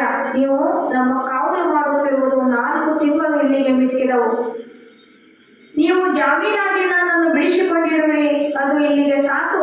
ನಮಗೆ ಜಾಮೀನಾದದ್ದನ್ನು ಇದರಿಂದ ನಿಮ್ಮನ್ನು ಮುಕ್ತರನ್ನಾಗಿ ಮಾಡುವೆನು. ಯಾಕೆಂದರೆ ಅವಿಶ್ರಾಂತಿಯಿಂದಲೇ ಯುವಕರೇ ನಮ್ಮನ್ನು ಕಾವಲು ಮಾಡುತ್ತಾ ಇರುವಿರಿ. ನಮ್ಮೊಡನೆ ಹೊಂಗಲದೂರಿಗೆ ನಡೆಯಿರೆಂದರು. ಅದಕ್ಕೆ ಅವರೂ ಒಪ್ಪಿಕೊಂಡರು. ಒಡನೆಯೇ ಹೊಂಗಲದೂರಿಗೆ ಬಂದು ಮುಟ್ಟುವರಾದರು. ಆ ಹೊಂಗಲದೂರಿನಲ್ಲಿ ತಹಶೀಲ್ದಾರ್ ಆಫೀಸಕ್ಕೆ ಬಂದು ಅಲ್ಲಿಗೆ ಆಗಮಿಸಿದರು. ತಹಸೀಲ್ದಾರ್ ಸಾಹೇಬರು ಅಲ್ಲಿಂದ ಒಂದು ಕುರ್ಚಿಯನ್ನಿಟ್ಟು ಅದರಲ್ಲಿ ವಿಶ್ರಮಿಸಿರಿ ಎಂದು ಚಂದ್ರಶಿವೇಂದ್ರ ಯೋಗಿಯು ಆಶೀನರಾದರು. ಅದರಲ್ಲಿ ಮಂಡಿಸಿದ ನಂತರ ಹೇಳುತ್ತಾರೆ. ಬೈಲಹೊಂಗಲಕ್ಕೆ ಹೋದ್ರು. ಅಲ್ಲಿ ತಹಸೀಲ್ದಾರ್ ಆಫೀಸಿಗೆ ಹೋದಾಗ ಅಲ್ಲಿ ತಹಶೀಲ್ದಾರ್ ಆಫೀಸು ಗುರುನಾಥ ಬಂದ್ರು ಅನ್ನೋದಕ್ಕೆ ತಾವು ಕುಂತಂತ ಕುರ್ಚಿಯನ್ನ ಬಿಟ್ಟು ಎದ್ದು ಅಪ್ಪೋರಿಗೆ ಕೊಟ್ಟು ಅವರಿಗೆ ಕುತ್ಕೊಂಡು ವಿಶ್ರಾಂತಿ ತಗೋರಿ ಅಂತೇಳಿ ಹೇಳಿದ. ಅವಾಗ ಅಪ್ಪೋರು ಹೇಳ್ತಾರ ಆ ಆಫೀಸರ್ಗ, ಏನೆಂದರೆ ಮೊದಲ ಬಾವಿಯಲ್ಲಿ ಒಂದು ಕೇಸಿನಲ್ಲಿ ನನಗೆ ಇವರಿಬ್ಬರು ಜಾಮೀನಾಗಿರುವರು, ಆದ್ದರಿಂದ ಇವರನ್ನು ಬಿಡುಗಡೆ ಮಾಡಿದರು. ಯಾಕೆಂದರೆ ಇವರು ಗೃಹಸ್ಥರು, ನಾನು ಸನ್ಯಾಸಿಯು, ನಾನು ಶಿಕ್ಕಲ್ಲೇ ತಿರುಗ್ತಾನೆ. ಇವರಿಗೆ ಹೆಣ್ಣು ಮಕ್ಕಳು ಹೊಲ ಮನೆ ಅದಾವು, ನಾ ಸನ್ಯಾಸಿ, ಕುಂತಲ್ಲಿ ಕುಂತೆ ನಿಂತಲ್ಲಿ ನಿಂತೆ, ಎಲ್ಲಿ ತಿಳಿತೈತೆ ಅಲ್ಲಿ ಅಡ್ಡಾಡೋ ನಾನು. ನನ್ನಂಗ ಇವರು ತಿರುಗಾಕಂದ್ರ ಇವರು ಸಂಸಾರಿಕರದರ, ಅವ್ರ ಆಟ ನಡೆಯೋದಿಲ್ಲ. ಆದ್ದರಿಂದ ಇವ್ರನ್ನ ಕೇಸಿನಿಂದ ಬಿಡುಗಡೆ ಮಾಡುವ ಅಂದ್ರ ಒಬ್ಬವ ಮನ್ಯಾಗ ಏನ್ ಭಾರಿ ಅನ್ಸಾಕತ್ತಂತ, ಬರೇ ಅದನ್ನ ಮಾಡ್ರಿ ಇದನ್ನ ಮಾಡ್ರಿ ಅನ್ಸತ್ತ ಸಾಕಾಗ ಹೋಗ್ಯದ ನಿನ್ನ ಸಂಬಂಧ, ಇನ್ನು ನಾ ಮನ್ಯಾಗ ಇರೋದಿಲ್ಲ ಅನ್ನಂತಾವ. ಎಲ್ಲಿ ಹತ್ತಿ ಮತ್ತ ಅಂದತ್ತ, ಮಠ ಸೇರ್ತಾನೆ ಅಂದ. ಅಲ್ಲೇ ದೇವ್ರಕೊಂಡದಾಗ ಹಳಿ ಮಠ ನೋಡಿದವ್ರಿಗೆ ಗೊತ್ತಾಗ್ತದ. ಅಪ್ಪಯ್ಯ ಶಾಂತಿ ಇದ್ರು.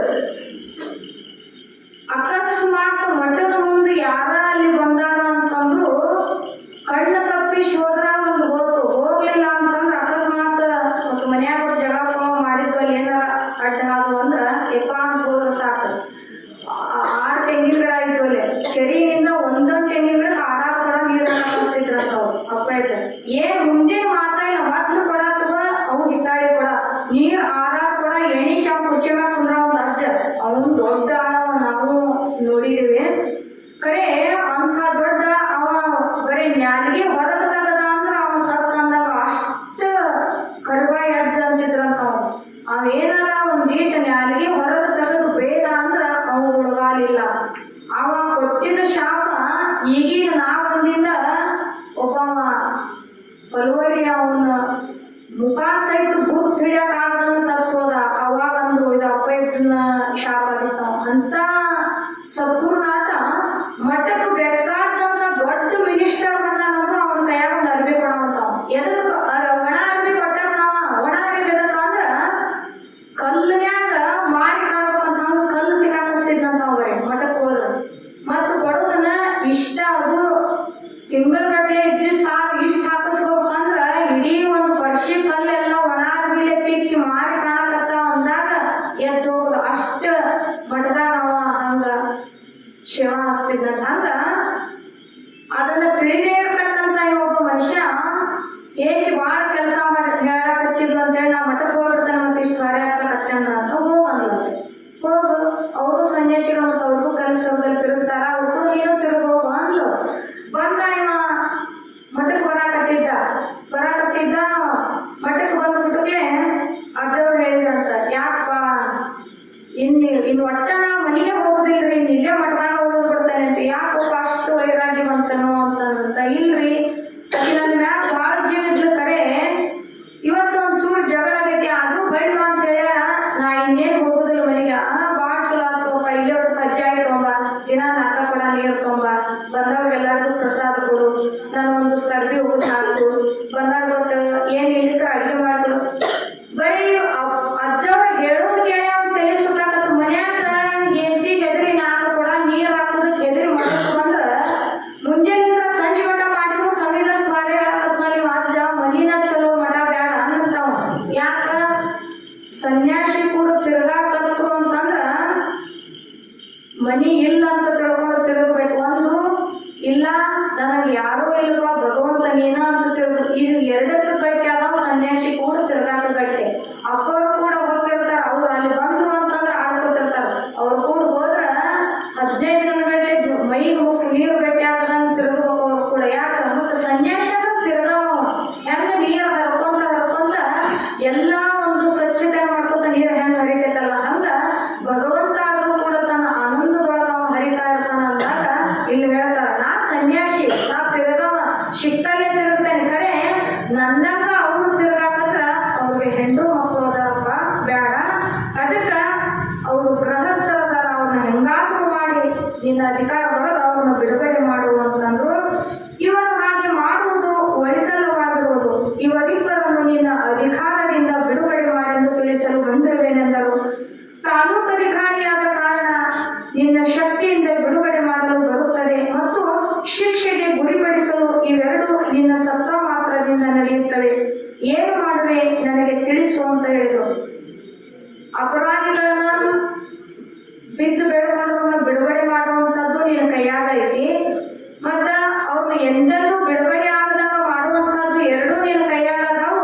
ಹೇಳಾಕತ್ತಾನೆ, ಇವ್ರನ್ನ ಏನು ಮಾಡ್ತೀವೋ ನನಗೆ ಬೇಗ ಹೇಳು. ಇವರಿಬ್ಬರು ನನಗೆ ಜಾಮೀನಾದ ಕಾರಣ ನನ್ನನ್ನು ಕಾವಲು ಮಾಡುವ ಇವರ ಕೆಲಸವಾಗಿರುತ್ತದೆ. ಅದಕ್ಕಾಗಿ ನೀನು ವಿಚಾರ ಮಾಡಿ ಇವರಿಗೆ ಶಿಕ್ಷೆಗೆ ಪಾತ್ರರೆಂದಿವೆಯೋ ನಿರ್ದೋಷಿಗಳೆಂದಿವೆಯೋ ಹೇಳೆಂದರು. ಆಗ ತಾಲೂಕುದಾರರು ಅವರ ಮಾತಾಡುವ ವಾಕ್ಯಗಳನ್ನು ಕೇಳಿ ಸುಮ್ಮನೆ ಬರೆಯಲು ತೊಡಗಿದನು. ಮಹಾಮಹಿಮಾವು ನಿಧಿಯು ಮಾತಾಡುವ ನುಡಿಗಳನ್ನೆಲ್ಲ ಕೇಳಿ ಮೌನವಾಗಿಯೇ ಬರೆಯತೊಡಗಿದನು. ಆಗ ಸದ್ಗುರುವರೇನೆನ್ನುತ್ತಾನೆ, ಹೇ ತಹಶೀಲ್ದಾರ್, ಹಾಳ ಜೋಗವನ್ನ ಗತಿ ಮುಖ ಮಾಡಿಕೊಂಡು ಸುಮ್ಮನೆ ಯಾಕೆ ಕುಳಿತುಕೊಂಡಿರುವೆ? ನೋಡು, ಅಂತ ಯಾವ ಜಿಲ್ಲಾ ಕಲೆಕ್ಟರ್ವ ಅವನು ಒಂದು ಸಹಿತ ಭಗವಂತ ಎಷ್ಟು ನಿರ್ಭಯದಿಂದ ತಮ್ಮ ವಾಕ್ಯಗಳನ್ನ ಕಠೋರವಾದ ನುಡಿಗಳನ್ನ ನುಡಿತಾ ಇದ್ರು ಅಂತಂದ್ರ, ಇಷ್ಟೊತ್ತಿನಿಂದ ನಾನು ಮಾತಾಡಕತ್ತೇನಿ, ನೀ ನೋಡಿದ್ರ ಹಾಳು ಜೋಗವನ್ನಂಗ ಮುಖ ಮಾಡಿಕೊಂಡು ಸುಮ್ಮನೆ ಕುತ್ಕೊಂಡು ಬರೆಯಕತ್ತಿಯಲ್ಲ, ಏನಾರು ಮಾತಾಡು ಅಂದ್ರಂತ. ಏನಾರ ಆಗ್ಲಿ, ಈಗ ನಾವು ಗಾಂಜಾ ಸೇರುವ ಹೊತ್ತಾಗಿರುತ್ತದೆ, ಗಾಂಜಾ ತರಿಸಿಕೊಡುವೆಂದರು. ಈ ಮಾತುಗಳನ್ನೆಲ್ಲ ತಹಶೀಲ್ದಾರರು ಆಲಿಸಿ ನಮ್ಮಲ್ಲಿಗೆ ಬಂದಿರುವ ಈ ಸಾಧು ನನಗೇನೆನ್ನುತ್ತಾನೆಂದು ಅವರಿಗೆ ಉತ್ತರವನ್ನು ಕೊಡದೆ ತಮ್ಮಲ್ಲಿರುವ ಕ್ಲಾರ್ಕನ ಕಡೆಗೆ ಮುಖ ಮಾಡಿ ಕೈ ಸೊನ್ನೆಯಿಂದಲೂ ಮುಖ ಸಂಜ್ಞೆಯಿಂದಲೂ ತಮ್ಮ ಕೋಟಿನ ಕಿಸೆಯೊಳಗಿನ ₹1 ತೆಗೆದು ಅವರ ಕೈಗೆ ಕೊಡೆಂದು ಅವನಿಗೆ ಕೊಟ್ಟನು. ಏನೊಂದು ಮಾತಾಡಲಿಲ್ಲ ಅವ ನೋಡಿದ ದೊಡ್ಡ ಹುದ್ದೆವಲ್ಲದಾನ, ಒಬ್ಬ ಮಹಾತ್ಮ ಸಾಧು ರೂಪದಲ್ಲಿ ಬಂದಿರತಕ್ಕಂಥ ವ್ಯಕ್ತಿ ನಾನು ಹಿಂಗೆ ಮಾತಾಡ್ತಾನಲ್ಲ ಅನ್ನುವಂಥ ಶಿಷ್ಟ ಅವನಲ್ಲಿ ಕ್ರೋಧ ಉಂಟಾಗಲಿಲ್ಲ. ಏನ್ ಮಾಡಿದ ಅಂತಂದ್ರೆ ತನ್ನ ಕೈ ಕೆಳಗಿನ ಕೆಲಸದವನಿಗೆ ತನ್ನ ಜೇಬಿನೊಳಗಿಂದ ₹1 ತೆಗೆದು ಆ ಮಹಾತ್ಮ ಕೈಯ ಕೊಡುವಂತ ಸೊನ್ನೆ ಮುಖಾಂತರ ತಿಳಿಸಿದ. ಅವನ ಕೈ ಕೆಳಗಿನವನು ಆ ₹1 ಪಠ್ಯವಾಲನ್ನು ತೆಗೆದುಕೊಂಡು ಹೋಗಿ ಆ ಸದ್ಗುರುವರ ಮುಂದೆ ಮೇಜಿನ ಮೇಲೆ ಇರಿಸಿದನು. ಅದನ್ನು ನೋಡಿ ಗುರುನಾಥ ಅಂತಾರೆ, ಯಾವಾಗ ₹1 ಇಟ್ನೋ ಅದನ್ನು ನೋಡಿ ಅಪ್ಪೋರ್ ಅಂತಾರ, ಇವಳು ಲಕ್ಷ್ಮಿ ಜಗದೊಳಗೆ ಬಗೆ ಬಗೆಯ ಭೋಗವನ್ನು ಕೊಡುತ್ತಾಳೆ, ಇವಳಿಂದ ಅಗಣಿತ ದುಃಖವು ಬೀರುತ್ತದೆ, ಆದ್ದರಿಂದ ಇವಳನ್ನು ಮುಟ್ಟಲಾರೆನೆಂದರು. ಇನ್ನ ಹುಬ್ಬಳ್ಳಿ ಒಳಗ ವಸ್ತ್ರ ಒಡವೆ ಕಾಂಚನಗಳನ್ನಿಟ್ಟ ತಮ್ಮ ಕೈಲಿಂದ ಮುಟ್ಲಿಲ್ಲ, ತಮ್ಮ ಬೆತ್ತದಿಂದ ಚಿಮ್ಮಿ ಹೋದಂತ ಭಗವಂತ ಇಲ್ಲಿ ಕೇವಲ ₹1 ಇಟ್ಟರು ಕೂಡ ಈಗ ಯಾವ ಹೊತ್ನ್ಯಾಗ ದುಃಖ ಕೊಡ್ತಾಳ, ಯಾವ ಹೊತ್ನ್ಯಾಗ ಸುಖ ಕೊಡ್ತಾಳ ಈಗ ಮರ್ಮ ತಿಳಿಯೋದಿಲ್ಲ. ಆಕಿನ ನಾನು ಕೈಗೆ ಸಹ ಮುಟ್ಟಲಾರೆನು ಅಂತ ಹೇಳಿ, ಇದು ₹1 ಕೊಟ್ಟರೆ ಗಾಂಜಾ ಸಿಗ್ತದೆ, ಅದನ್ನ ತಾನ ಹೋಗಿ ನೀನ ಹೋಗಿ ತಂದು ಕೊಡು ಅಂತ ಹೇಳಿದರು. ಇದು ನಮಗೆ ತಿಳಿಯುವುದಿಲ್ಲ ಏನು? ನಮ್ಮನ್ನೇನು ಬಗಲೊಳಗಿರುವ ಹುಡುಗನನ್ನು ಮಾಡಿರುವ ಏನು? ನಿನಗೆ ಸರ್ಕಾರವು ಪಗಾರ ಕೊಡುತ್ತದೆ, ನಿನ್ನ ಕೈ ಕೆಳಗಿನ ಕೆಲಸ ಮಾಡುವ ಆಳುಗಳು ಇರುತ್ತವೆ, ನನಗೆಲ್ಲಿ ಪಗಾರ ಬರಬೇಕು, ನನಗೆಲ್ಲಿ ಆಳು ಬರಬೇಕು, ನೀನೇ ಹಸಿರು ತಂಬಾಕ ತಂದು ಕೊಡು ಅಂತ ಹೇಳಿದರು. ನೋಡ್ರಿ ಎಷ್ಟು ಗಾಂಭೀರ್ಯದ ಮಾತು. ಪರಿಚಯ ಇಲ್ಲ, ಕೂನಿಲ್ಲ, ಇನ್ನೂ ಅವ್ರ ಆಶೀರ್ವಾದದಿಂದ ಅವ ಆಗ್ಯಾನ ಅಂದ್ರೆ ಏನೋ ಅಪ್ಪರ ಆಶೀರ್ವಾದದಿಂದ ನನಗೆ ಈ ಕೆಲಸ ಸಿಕ್ಕತ್ತದ ಅಂತ ನಯ ವಿನಯ ಇರ್ಬೋದು. ಆದ್ರ ಗುರುತು ಪರಿಚಯ ಇಲ್ಲದಿರ್ತಕ್ಕಂಥ ಯಾವ ತಹಶೀಲ್ದಾರನ ಮುಂದೆ ಹೋಗಿ ಇಂಥ ಯಾವ ಸಿಂಹ ಗರ್ಜನೆ ವಾಕ್ಯಗಳನ್ನ ಆಡ್ತಾರ ಅಂತಂದ್ರ ಎಂಥ ಒಂದು ತಾಕತ್ತಿನ ಪುರುಷ ಇದ್ದ ಈ ಸದ್ಗುರುನಾಥ ಅಂದ್ರ ಬರೀ ಕೇಳಿದ್ರನ ಸೋಜಿಗಾಗ್ತದ. ಭಗವಂತನಲ್ಲಿ ಎಂಥ ಒಂದು ಗಾಂಭೀರ್ಯ ಇತ್ತು ಅಂತಂದ್ರ ಆಗ ತಹಶೀಲ್ದಾರರು ಪಠ್ಯವಾಲನಿಗೆ ಅನ್ನುತ್ತಾರೆ, ಯಾವುದೋ ಕಟ್ಟುನಿಟ್ಟು ಇಲ್ಲದ ಈ ಯೋಗಿಯವರಿಗೆ ನೀನು ಕಚೇರಿ ಬಿಟ್ಟು ಹೋಗಿ ಹಸಿರು ಹೊಗೆ ಸೊಪ್ಪುವರಿಗೆ ತಂದು ಕೊಡು ಅಂತ ಹೇಳಿದರು. ಪಠ್ಯವಾಲನು ಗಾಂಜಾ ತಂದವರ ಮುಂದೆ ಇರಿಸಿದನು. ಆಗ ಅದನ್ನು ನೋಡ್ತಾರ, ಇದನ್ನು ಸುಟ್ಟು ಸೇಯುವುದಕ್ಕೆ ಕಾಕಿಯೂ ಬೇಕು, ಅದನ್ನು ಹುಡುಕ್ಯಾಡಿ ತೆಗೆದುಕೊಂಡು ಬಾ ಅಂತ ಹೇಳಿದರು. ಆ ಪ್ರಕಾರವಾಗಿ ಪಠ್ಯವಾಲನು ಅದು ತಂದವರ ಮುಂದೆ ಇಟ್ಟು ಮತ್ತೆ ನಿಂತುಕೊಂಡ. ತಂಬಾಕೇನೋ ತಂದು ಕೊಟ್ಟಿ, ಅದನ್ನ ಸುತ್ತಾಕ ನೀನು ನೂಲು ತಂದು ಕೊಟ್ಟಿ, ಇದನ್ನೆಲ್ಲ ಹಚ್ಚಿ ಅದನ್ನು ಸೇಲಿಕ್ಕೆ ದೀಪ ಬೇಕಲ್ಲ, ಅದನ್ನು ತೆಗೆದುಕೊಂಡು ಬಾ ಅಂತ ಹೇಳಿದ್ರು. ಆಗ ದೀಪವನ್ನು ಕೂಡ ಅವರ ಮುಂದೆ ತಂದಿಟ್ಟನು. ಇದೆಲ್ಲ ಸಲಕರಣೆ ಮಾಡಿದ ನಂತರ ಸದ್ಗುರುನಾಥನಿಗೆ ಪಠ್ಯವಾಲ ಅಂತಾನ, ಇದು ಕೋರ್ಟು, ಇಲ್ಲಿ ಗಾಂಜಾ ಸೇದಿದರೆ ತಹಶೀಲ್ದಾರ್ ಸಾಹೇಬರು ಶಿಟ್ಟು ಮಾಡುವರೆಂದರು. ಆಗ ತಹಶೀಲ್ದಾರರು ಕ್ಲಾರ್ಕನಿಗೆ ಎನ್ನುತ್ತಾರೆ, ನೀನು ಅವರಿಗೆ ಏನೋ ಮಾತನಾಡಬೇಡ, ಸುಮ್ಮನೆ ಇರಬೇಕು ಅಂತ ಹೇಳಿದ್ರು. ನೋಡ್ರಿ, ಅವ್ರ ಮನಸ್ಸಿನೊಳಗ ಏನಿತ್ತೋ ಏನೋ ಅದು ಭಗವಂತನಿಗೆ ಗೊತ್ತು, ಅವನಿಗೆ ಗೊತ್ತು. ಅವರು ಏನು ಮಾಡಿದ್ರು ನೀ ಅವ್ರಿಗೆ ಒಂದು ಮಾತು ಮಾತಾಡಬೇಡ, ನೀ ಸುಮ್ಮನೆ ಇರುವಂತ ತನ್ನ ಕೈ ಕೆಳಗಿರುವ ತಹಶೀಲ್ದಾರ ಕ್ಲಾರ್ಕನಿಗೆ ಹೇಳ್ತಾನ. ಅವರ ಆಜ್ಞೆಯ ಪ್ರಕಾರವಾಗಿ ಕ್ಲಾರ್ಕನು ಅವರ ಮುಂದೆ ಸುಮ್ಮನೆ ಕೈ ಜೋಡಿಸಿ ನಿಂತುಕೊಂಡನು. ಕೋರ್ಟಿನಲ್ಲಿ ಗಾಂಜೆ ಸೇರಿದರು. ತಹಶೀಲ್ದಾರರು ಎನ್ನುತ್ತಾರೆ, ಮಹಾತ್ಮರೇ, ನೀವು ನಾಳೆ ಬನ್ನಿರಿ, ಏನೆಂಬುದನ್ನು ಓದಿ ಹೇಳುತ್ತೇನೆ ಎಂದರು. ಆ ದಿವಸದಲ್ಲಿ ಸಂಜೆಯ ಸಮಯದೊಳಗೆ ಮಲ್ಲೂರವರ ಮನೆಗೆ ಬಂದು ನೆಲೆಸಿರುವರು.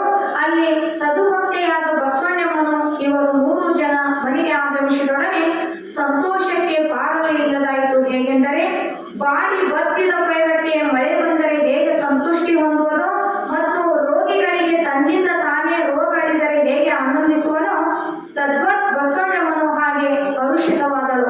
ಯಾವಾಗ ಗುರುನಾಥಾಗಿ ಮನೆಗೆ ಬಂದನೋ 10 ಸತಿ ಕಾಲು ಬಿದ್ದು ಕರೆದು ಭಗವಂತ ಮನೆಗೆ ಬರುವುದಿಲ್ಲ.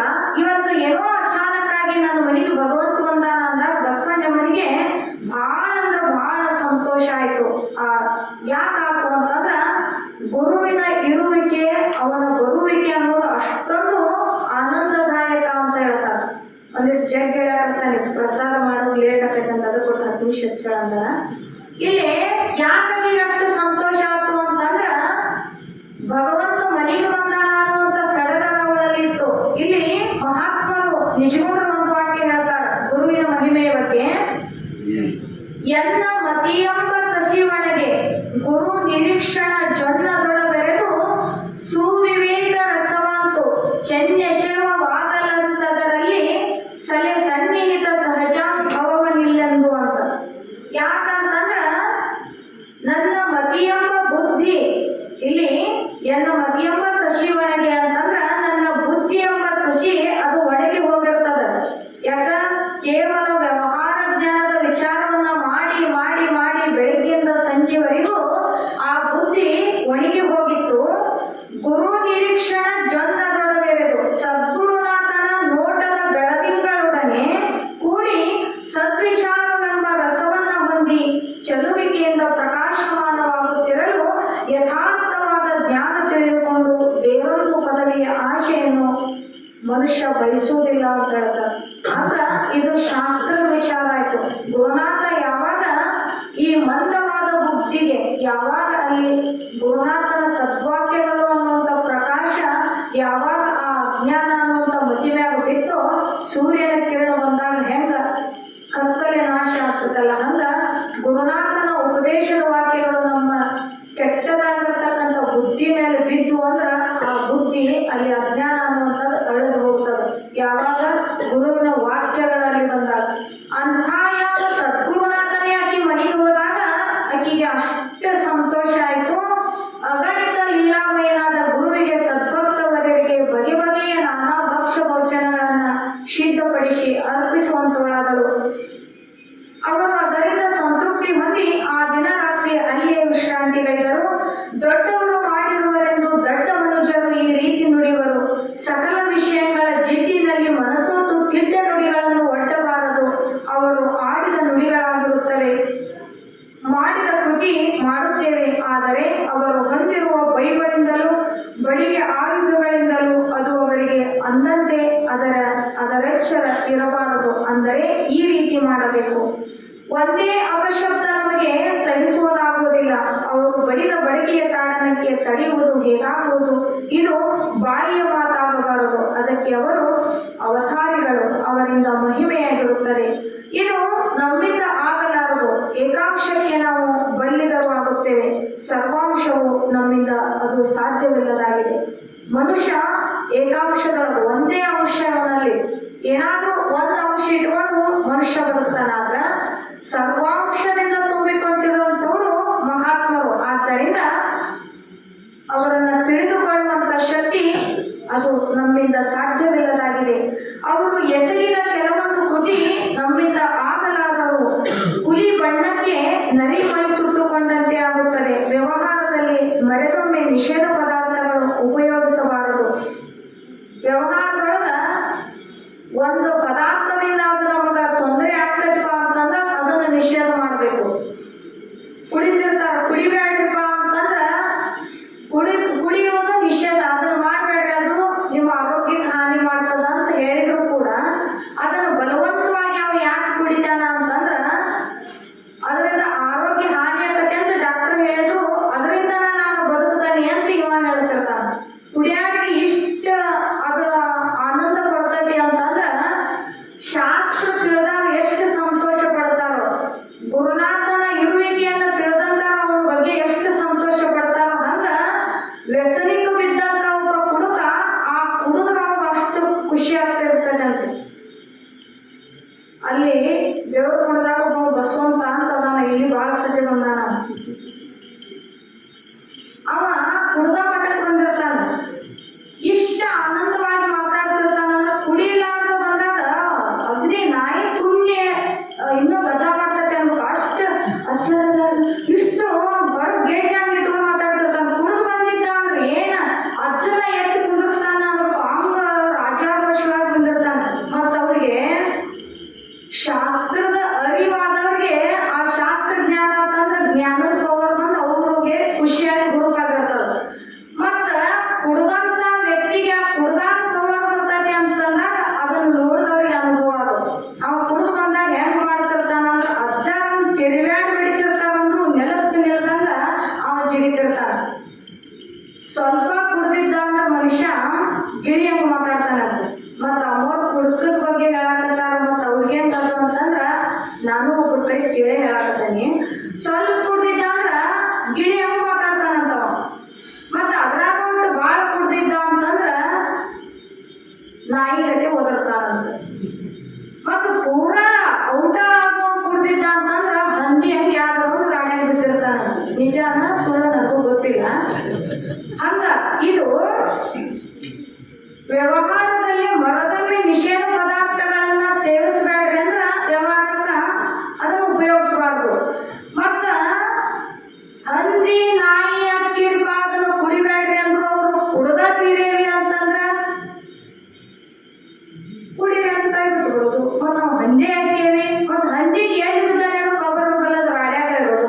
ಮತ್ತ ಪೂರ ಅದ್ರಾಗ ಆನಂದವಾಗಿ ಮೈ ಮುಳುದಾವ ಅವ ಮನ್ಯಾಗ ಇಸ್ತ್ರಿ ಅರ್ಬಿ ಹಾಕೊಂಡು ಎದಿ ಉಬ್ಬಿಸಿ ಊರಾಗ ಅಡ್ಡಾಡ್ತಾನಂದ್ರು ಅಕಸ್ಮಾತ್ ಅದನ್ನ ಪೂರ ತಗೊಂಡಿದ್ನಂದ್ರ ಹಂದಿಯಾಗ ರಾಡ್ಯಾಗ ಬಿದ್ದಿರ್ತಾನ, ಎಲ್ಲಿ ಬಿದ್ದಾನೇನೋ ಪ್ರಜ್ಞೆಯಿಂದ ಬಿದ್ದಿರ್ತಾನ. ಹಂಗ ಇಲ್ಲಿ ನಿಷೇಧ ಪದಾರ್ಥಗಳನ್ನ ಮಾಡಬಾರ್ದು ಅಂದ್ರೂ ಕೂಡ ಅದನ್ನು ಮಾಡೇ ತೀರ್ತಾನೆ ಅನ್ನೋಂಥವ್ರು ಹುಲಿ ಬಣ್ಣಕ್ಕೆ ನರಿ ಮೈ ಸುಟ್ಕೊಂಡಂತವ್ರು ಬಾಳೆ. ಹುಲಿ ಆಗ್ತಾನ ನಾನು ಅಂತೇಳಿ ನರಿ ಏನಾರ ಹುಲಿ ಬಣ್ಣ ಹಾಕೊಂಡ್ರೆ ಅದು ಎಂದಾರ ಹುಲಿ ಆಗಿರ್ತಾನ. ಹಂಗ ಬ್ಯಾಡ ಅಂದಿದ್ದು ಮುದ್ದಾಮು ಮಾಡೇ ತೀರ್ತಾನೆ ಅಂದ್ರೆ ಅದನ್ನು ಬಿಡಿಸಿದ್ರೆ ಅದ ಅವ್ರೇನು ಉಪಯೋಗಕ್ಕೆ ಹೊಂದುತ್ತಾರೆ. ಸಾಯರ ಹಂದ್ಯಾಗ ಅಂತ ಹೇಳ್ತಾ ಇದಾರೆ. ಅಂಥವರು ಅವರು ಸಮರ್ಥರು, ನಾವು ಅಸಮರ್ಥರು. ತಿಳಿಸುವಂಥವ್ರು ಸಮರ್ಥಶಾಲಿಗಳು, ಅದನ್ನ ತಿಳ್ಕೊಳ್ಳದೇ ಇರತಕ್ಕಂಥವ್ರು ನಾವು ಅಸಮರ್ಥರು. ಆದ ಕಾರಣ ಆತ್ಮಸಂಯಮನೆ, ಇಂದ್ರಿಯ ನಿಗ್ರಹ ಯಾವುದೂ ಇಲ್ಲದ ವ್ಯಕ್ತಿಯು ಅಪಹಾಸ್ಯಕ್ಕೆ ಗುರಿಯಾಗುತ್ತಾನೆ. ಕೇವಲ ಡಂಬಾಚಾರಗಳಿಂದ ದೊಡ್ಡ ದೊಡ್ಡ ಮಾತುಗಳನ್ನ ಪಾಂಡಿತ್ಯವನ್ನು ಮಾತಾಡುವಂತವ ಇಂಥ ಯಾವ ವ್ಯಸನಕ್ಕೂ ಬಿದ್ದಂದ್ರ ಅಪಹಾಸ್ಯಕ್ಕೆ ಗುರಿಯಾಗುತ್ತಾನೆ. ನಿಷೇಧ ಪದಾರ್ಥ ಕೃಷಿ ಕೈಗೂಡಬಾರದು, ಬ್ಯಾಡ ಅಂದಾಗ ಮುಟ್ಟಬಾರದು ಅಂತ ಶಾಸ್ತ್ರ ಹೇಳ್ತದ. ತಹಶೀಲ್ದಾರ್ ಕಚೇರಿಯಿಂದ ಸದ್ಗುರುನಾಥನು ಅವರ ಭಕ್ತರು ಮರಳಿ ಮಲ್ಲೂರವರ ಮನೆಯಲ್ಲಿಯೇ ಬಂದು ವಾಸಗೈದರು. ಮುಂದೆ 2ನೇ ದಿನದಲ್ಲಿ ಮಲ್ಲೂರವರ ಮನೆಯಲ್ಲಿಯೇ ನೆಲೆಸುವರಾದರು. ಪುನಃ ಬೆಳಗಿನ ಸಮಯದಲ್ಲಿ ಬಹಿರ್ದೇಶಕ್ಕೆ ಹೊರಟರು. ಅಲ್ಲಿ ಊರ ಹೊಂದಿಗೆ ಇರುವ ಕೆರೆಯು, ಆ ಕೆರೆಯ ಅಂಚೆಯಲ್ಲಿ ಬಟ್ಟ ಬಯಲಿನಲ್ಲಿ ಗಟ್ಟಿಗೊಂಡಿರುವ ಹನುಮಪ್ಪನನ್ನು ಕಾಣುವರಾದರು. ಆ ಬಸವಣ್ಣನ ಮನೆಯೊಳಗ 2 ದಿನ ವಸ್ತಿ ನೋಡಿದಂತ ಭಗವಂತ ಮಾರನೇ ದಿನ ಬಹಿರ್ದೇಶಕ್ಕೆ ಹೊರಗೆ ಶಿಷ್ಯರು ಹೋಗಿದ್ರು. ಅಲ್ಲಿ ದೂರದಲ್ಲಿರತಕ್ಕಂಥ ಕಲ್ಲಿನಿಂದ ಕಟ್ಟತಕ್ಕಂಥ ಹನುಮಪ್ಪನ ಗುಡಿ, ಗಟ್ಟಿಗೊಂಡಿರುವ ಹನುಮಪ್ಪ ಗುಡಿಯೊಳಗ ಹನುಮಪ್ಪನನ್ನು ನೋಡ್ತಾರ. ಅವತಾರ ಮಹಾಯೋಗಿ ಅನ್ನುತ್ತಾರೆ, ಎಲ್ಲಾ ಹನುಮೆಯ ನಿನ್ನ ಮೇಲೆ ಗುಡಿ ಗೋಪುರಗಳಿಲ್ಲ.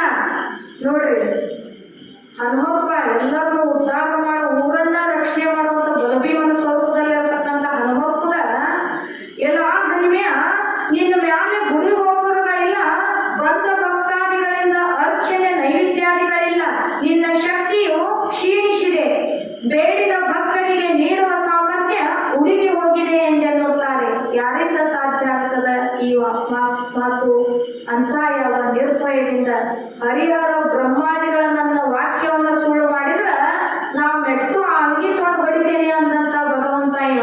ಮತ್ತ ಹನಿಮೆ ಅವನು ಕಣ್ಣಾಗ ಯಾವಾಗ ಕಾಣಬೇಕು ಹನಿಮೆ ಹೇಳಕತ್ತಾರು. ಆವಾಗ ಸದ್ಗುರು ಚನ್ನಬಸವೇಂದ್ರಯ್ಯವರು ತಾವು ಮೆಟ್ಟಿರುವ ಪಾದರಕ್ಷೆಗಳಿಂದ ಶಿಟ್ಟಿನಿಂದ 25 ಏಟುಗಳಿಂದ ಆ ಹನುಮಾನ ಮೂರ್ತಿಗೆ ತಾಡಿಸಿದರು. ನಿನಗೆ ಪುಣ್ಯ ನೀಡಿರುವೆನು, ಇದರಿಂದ ಅಲ್ಲಿ ಸದಮಣ ಮನಸ್ಸಿನಿಂದ ನಡೆದುಕೊಂಡವರಿಗೆ ಒದಗಿದ ಫಲಗಳು ಮುದದಿ ಬಂದುವರೆಂದು ಹೀಗೆ ಮಂತ್ರಮಯ ವಾಕ್ಯದಿಂದ ಹನುಮಪ್ಪನಿಗೆ ಆಶೀರ್ವದಿಸಿದರು. ಜಗದೋದ್ಧಾರಿ ಜಗದ್ವಂದ್ಯನಾದ ಚನ್ನಬಸವೇಂದ್ರ ಯೋಗಿಗಳು ಅವರು ಮುಟ್ಟಿದ ಕಲ್ಲು ಶಿವಲಿಂಗವಾಗಬಲ್ಲದು, ಅವರು ಮುಟ್ಟಿದ ಜಲವು ಗಂಗಾ ಮಾತೆಯಾಗಬಲ್ಲದು, ಅವರು ಮೆಟ್ಟಿದ ಧರೆಯು ಕಾಶಿ ಕ್ಷೇತ್ರವಾಗಬಲ್ಲದು, ಅವರು ಮುಟ್ಟಿದ ಮಾನವರು ದೇವತೆಯಾಗಬಲ್ಲರು. ಮುಂದೆ ಸಾಗುತ್ತಾ ಮರಳಿ ಬಸವಣ್ಣನ ಗುಡಿಗೆ ಬರುವರಾದರು. ಯಾಕಂದ್ರ ಗುರುನಾಥ ಏನು ಸ್ಪರ್ಶ ಮಾಡ್ತಾನಲ್ಲ, 25 ಏಟು ತಮ್ಮ ಪಾದರಕ್ಷೆಯಿಂದ ಹನುಮಪ್ಪ ಹೊಡೆದಂಥವು. ಅವ ಅಭಿಷೇಕ, ಅವ ರುದ್ರಾಭಿಷೇಕ, ಅವ ಹೋಮ, ಅವ ಮಂತ್ರ, ಅವ್ರ ದೃಷ್ಟಿ ಒಳಗ. ನಾವು ಶಾಣ್ಯರಾದವರು ಮಠಕ್ಕ ಚಪ್ಪಲ್ ಹಾಕೊಂಡು ಹೋಗುದಿಲ್ಲ, ಅಷ್ಟು ಭಯದಿಂದ ಇರ್ತಕ್ಕಂಥವ ಮನುಷ್ಯ. ನಿರ್ಭಯದಿಂದ ಭಗವಂತನಿಗೆ ತಾನು ಮೆಟ್ಟು ಆವಿಗೆ ತೊಗೊಂಡು 22 ಏಟು ಹೊಡಿತಾರಂದ್ರ ಅವ ಅಂಥ ಯಾವ ಸಿಂಹ ವಂಶದ. ಮತ್ತು ಎಷ್ಟು ಸಿಂಹ ಯಾರಿಗೂ ಹೆದರೋದಿಲ್ಲ ಕಾಡಿನೊಳಗ. ಹೆಂಗ ರಾಜಾಘೋಷವಾಗಿರ್ತೈತಲ್ಲ ಹಂಗ ತನ್ನ ಸಮಶಕ್ತಿ ಉಳ್ಳಂತಹ ಯಾವ ಭಗವಂತ ಜಗತ್ತಿನ ದೃಷ್ಟಿಯೊಳಗ ದೇವರು ಅಂತ ಭಾವಿಸುವಂತಹ ಯಾವ ಹನುಮಪ್ಪನನ್ನ ತಮ್ಮ ಪಾದರಕ್ಷೆಯಿಂದ ತಾಡನ ಮಾಡ್ತಾ ಇದ್ದಾರ ಅಂತಂದ್ರ ದೇವಾನು ದೇವತೆಗಳ ಕುಲಕ್ಕ ಅಗ್ರದಂಡ ನಾಯಕ, ಗಂಡನ ಸ್ವರೂಪದೊಳಗನ ದೇವತೆಗಳಿಗೆಲ್ಲ ಗಂಡ ಅಂತ ಅನ್ಸ್ಕೊಂಡನ ಅಂದಾಗ ಇವರಿಂದ ಇಂಥ ಯಾವ ಕಾರ್ಯಗಳು ಸಣ್ಣ ಪುಟ್ಟದಾಗಿ ಅವರ ವರ್ತನೆಯೊಳಗ ನಡೀತಾ ಇದ್ದು. ಅಲ್ಲಿ ಗುಡಿ ಹೊಕ್ಕು ಅಲ್ಲಿರುವ ಮುಂದೆ ಎಲ್ಲಿ ಬರ್ತಾರ ಅಂತಂದ್ರ ಮುಂದೆ ಸಾಗುತ್ತಾ ಮರಳಿ ಬಸವಣ್ಣನ ಗುಡಿಗೆ ಬರುವಂತವರಾದ್ರು. ಹನುಮಪ್ಪಗೆ ಆಶೀರ್ವಾದ ಮಾಡಿದ್ರು, ತಮ್ಮ ಪಾದರಕ್ಷೆಯಿಂದ ಹೊಡೆದು ಅಲ್ಲಿಂದ ಎಲ್ಲಿ ಬರ್ತಾ ಇದಾರ ಅಂದ್ರ ಮುಂದೆ ಅಲ್ಲಿ ಮರಳಿ ಬಸವಣ್ಣನ ಗುಡಿಗೆ ಬಂದು ಅಲ್ಲಿ ಗುಡಿಯ ಹೊಕ್ಕು ಬಸವಣ್ಣನ ಮೂರ್ತಿಯ ಮೇಲೆ ಕುಳಿತುಕೊಂಡು ಬೈಯುತ್ತಾರೆ.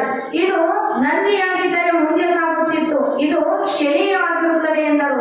ಮುಂದೆ ಅಲ್ಲಿಂದ ಎನ್ನುತ್ತಾರೆ, ಅಜ್ಞ ಜನರಿಗೆ ಸುಜ್ಞಾನರಾಗುವುದಕ್ಕೆ ಮಾಡಿರುವ ಕುರುಹ ಆಗಿದೆ ಎಂದರು. ಇದು ತನ್ನ ಸ್ವಸ್ವರೂಪಾಕಾರ ಮರವಿ ಬಂದಿತು, ಅರುವಿಗೆ ತಿಳಿಯಲು ಸುಖ ಬೆಳ್ಳಿ ಬಂಗಾರ ಕಟ್ಟಿಗೆ ಶಿಲಾ ಹೀಗೆ ದೇವರ ಮಾಡಿ ತೋರಿಸಿರುತ್ತಾರೆ. ನಾವು ಬೈದಂತೆ ನಾವು ದೇವರನ್ನು ಒದೆದಂತೆ ಮಾಡಿದರೆ ಅಂಥ 3 ಜನರು ಕೋಟಿ ವರ್ಷ ನರಕಕ್ಕಿಳಿಯುವವರು. ಹಂಗ ಮಾಡಬಹುದಾರ ಅಂತ ಮಹಾತ್ಮ ಸ್ಥಾನದೊಳಗಿದ್ದ ಅಜ್ಜಗ ಮತ್ತು ಪಾದರಕ್ಷೆಯಿಂದ ಹೊಡೆದಾನ. ನಾ ಮಾಡಿದ್ರೆ ಅದಕ್ಕೇನ ಕತೆ ಅಂತ ಹಿಂಗ ಹುಚ್ಚುತನ ಮಾಡುವಂಥವು ವೇಷಧಾರಿಗಳು ಮಾಡಕ್ ಹೋಗಿ ಎಷ್ಟೋ ಸುಟ್ಕೊಂಡು ಸತ್ತಾವು. ನಾನು ಕೆಂಪರಿಗೆ ಹಾಕೊಂಡನಿ, ಕೊಳ್ಳ ರುದ್ರಾಕ್ಷಿ ಹಾಕೊಂಡನಿ, ಹಣಿಗೆ ಇವತ್ತಿ ಬಡ್ಕೊಂಡನಿ, ಚಂದ್ರಶೇಖರ್ ಮಾಡ್ಯಾರ, ನಾನು ಮಾಡಿದ್ರ ಅಂತ ಹೋಗಿ ಅಕಸ್ಮಾತ್ ಜ್ಞಾನ ಇಲ್ಲದಂತ ಮತಿಗಿನ ಅಕಸ್ಮಾತ್ ಮಾಡಿದ್ರು ಅಂದ್ರ ಕೋಟಿ ವರ್ಷ ನರಕಕ್ಕೆ ಇಳಿತಾರಂತ. ಮತ್ತ ಅದನ್ನು ಎಚ್ಚರಪಟ್ಟ ನಮ್ಮಪ್ಪ ಚಲೋ ಮಾಡ್ಯಾನ. ಮತ್ತ ಅದನ್ನ ಎಚ್ಚರಿಕೆ ಕೊಡ್ಲಿಲ್ಲ ಅಂದ್ರ ನಮ್ಮಂತ ಹುಚ್ಚರು ದೇವ್ರನ್ನ ಬಿಟ್ಟಿಲ್ಲ ಅಂತ ಮಹಾತ್ಮನ ಕಾಡು ಬಿಟ್ಟಿಲ್ಲ. ಮತ್ತ ಮೂರ್ತಿ ಪಾಪ ಏನ್ ಮಾಡಿ ಸುಮ್ಮನೆ ಕುಂತಿರ್ತದೆ. ಮತ್ತ ಅದಕ್ಕೆ ಹೋಗಿ ನಮ್ಗೆ ಮಾಡಾರ ಅಂತ ತಿಳ್ಕೊಂಡು ಈ ಎಚ್ಚರಿಕೆಯ ಮಾತನ್ನ ಗುರುನಾಥ ಹೇಳಿದಾರ. ಮುಂದೆ ಹಾಗೆಯೇ ಸಾಗುತ್ತಾ ಬಂದು ದೇವಿಯ ಮಂದಿರದೊಳಗೆ ಪ್ರವೇಶಿಸಿದರು. ಅಲ್ಲಿ ಬಂದು ದೇವಿಗೆ ಅನ್ನುತ್ತಾರೆ, ನಿನ್ನ ಕುವರ ಮಂದಿರವೇನು ಹಾಲು ಕುಡಿಸು ಅಂತ ಕೇಳಿದರು. ಆ ದೇವಿಯ ಮೂರ್ತಿಯು ಮಾತಾಡದೇ ಇದ್ದಿರಲು ಎಂಥ ದೇವಿ ಇವಳು, ಒಂದೊಂದೇ ಅವಯವಗಳನ್ನು ಕಿತ್ತು ಬಿಸಾಕತ್ತ. ಮತ್ತು ಯಾವ ಕಡಿಯಾಗಿರ್ತಾಳೆ, ಕಲ್ಯಾಗಿರ್ತಾಳೆನ, 16 ಕೈ ಇಟ್ಕೊಂಡು ಕುಂತಿಲ್ಲ, ಹಾಲು ಕುಡಿಸು ಅಂತ ಕೇಳಿದ್ರು. ಇಂದ ಯಾರು ಅಗಸರು ಬಿವಪ್ಪನೆ ನೀಲಾಂಬಿಕಾಂಗಿ ಮನುಷ್ಯನು ಅಜ್ಜನ ಅರ್ಥ ಮಾಡ್ಕೊಂಡಿದ್ದು. ಇವಾಗ ಕುಶಲ ಸ್ವಭಾವದೊಳಗಾಗಿ ಹಾಲು ಕುಡಿದ್ರು ಆಕೆ ಸುಮ್ಮನೆ ನಿಂತಿದ್ಲು.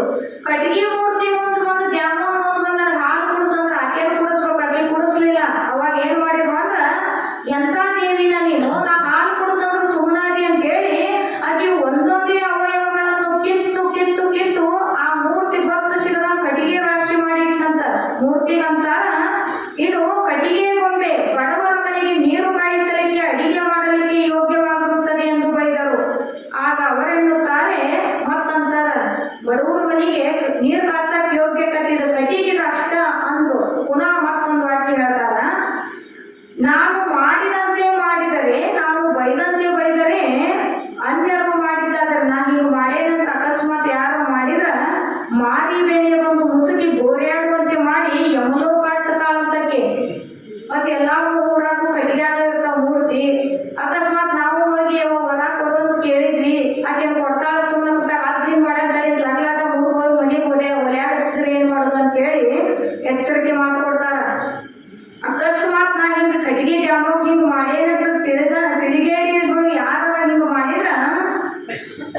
ಮಾರಿ ಮೇಲೆ ಬಂದು ಮುಸುಗಿ ಗೋರ್ಯಾಡುವಂತೆ ಮಾಡಿ ಯಮಲೋಕ ಕಾಟತಾಳ ಅಂತೇಳಿ ಇಲ್ಲಿ ಮತ್ತೆ ಎಚ್ಚರಿಕೆಯ ಒಂದು ಮಾತನ್ನ ಕೊಟ್ಟರು.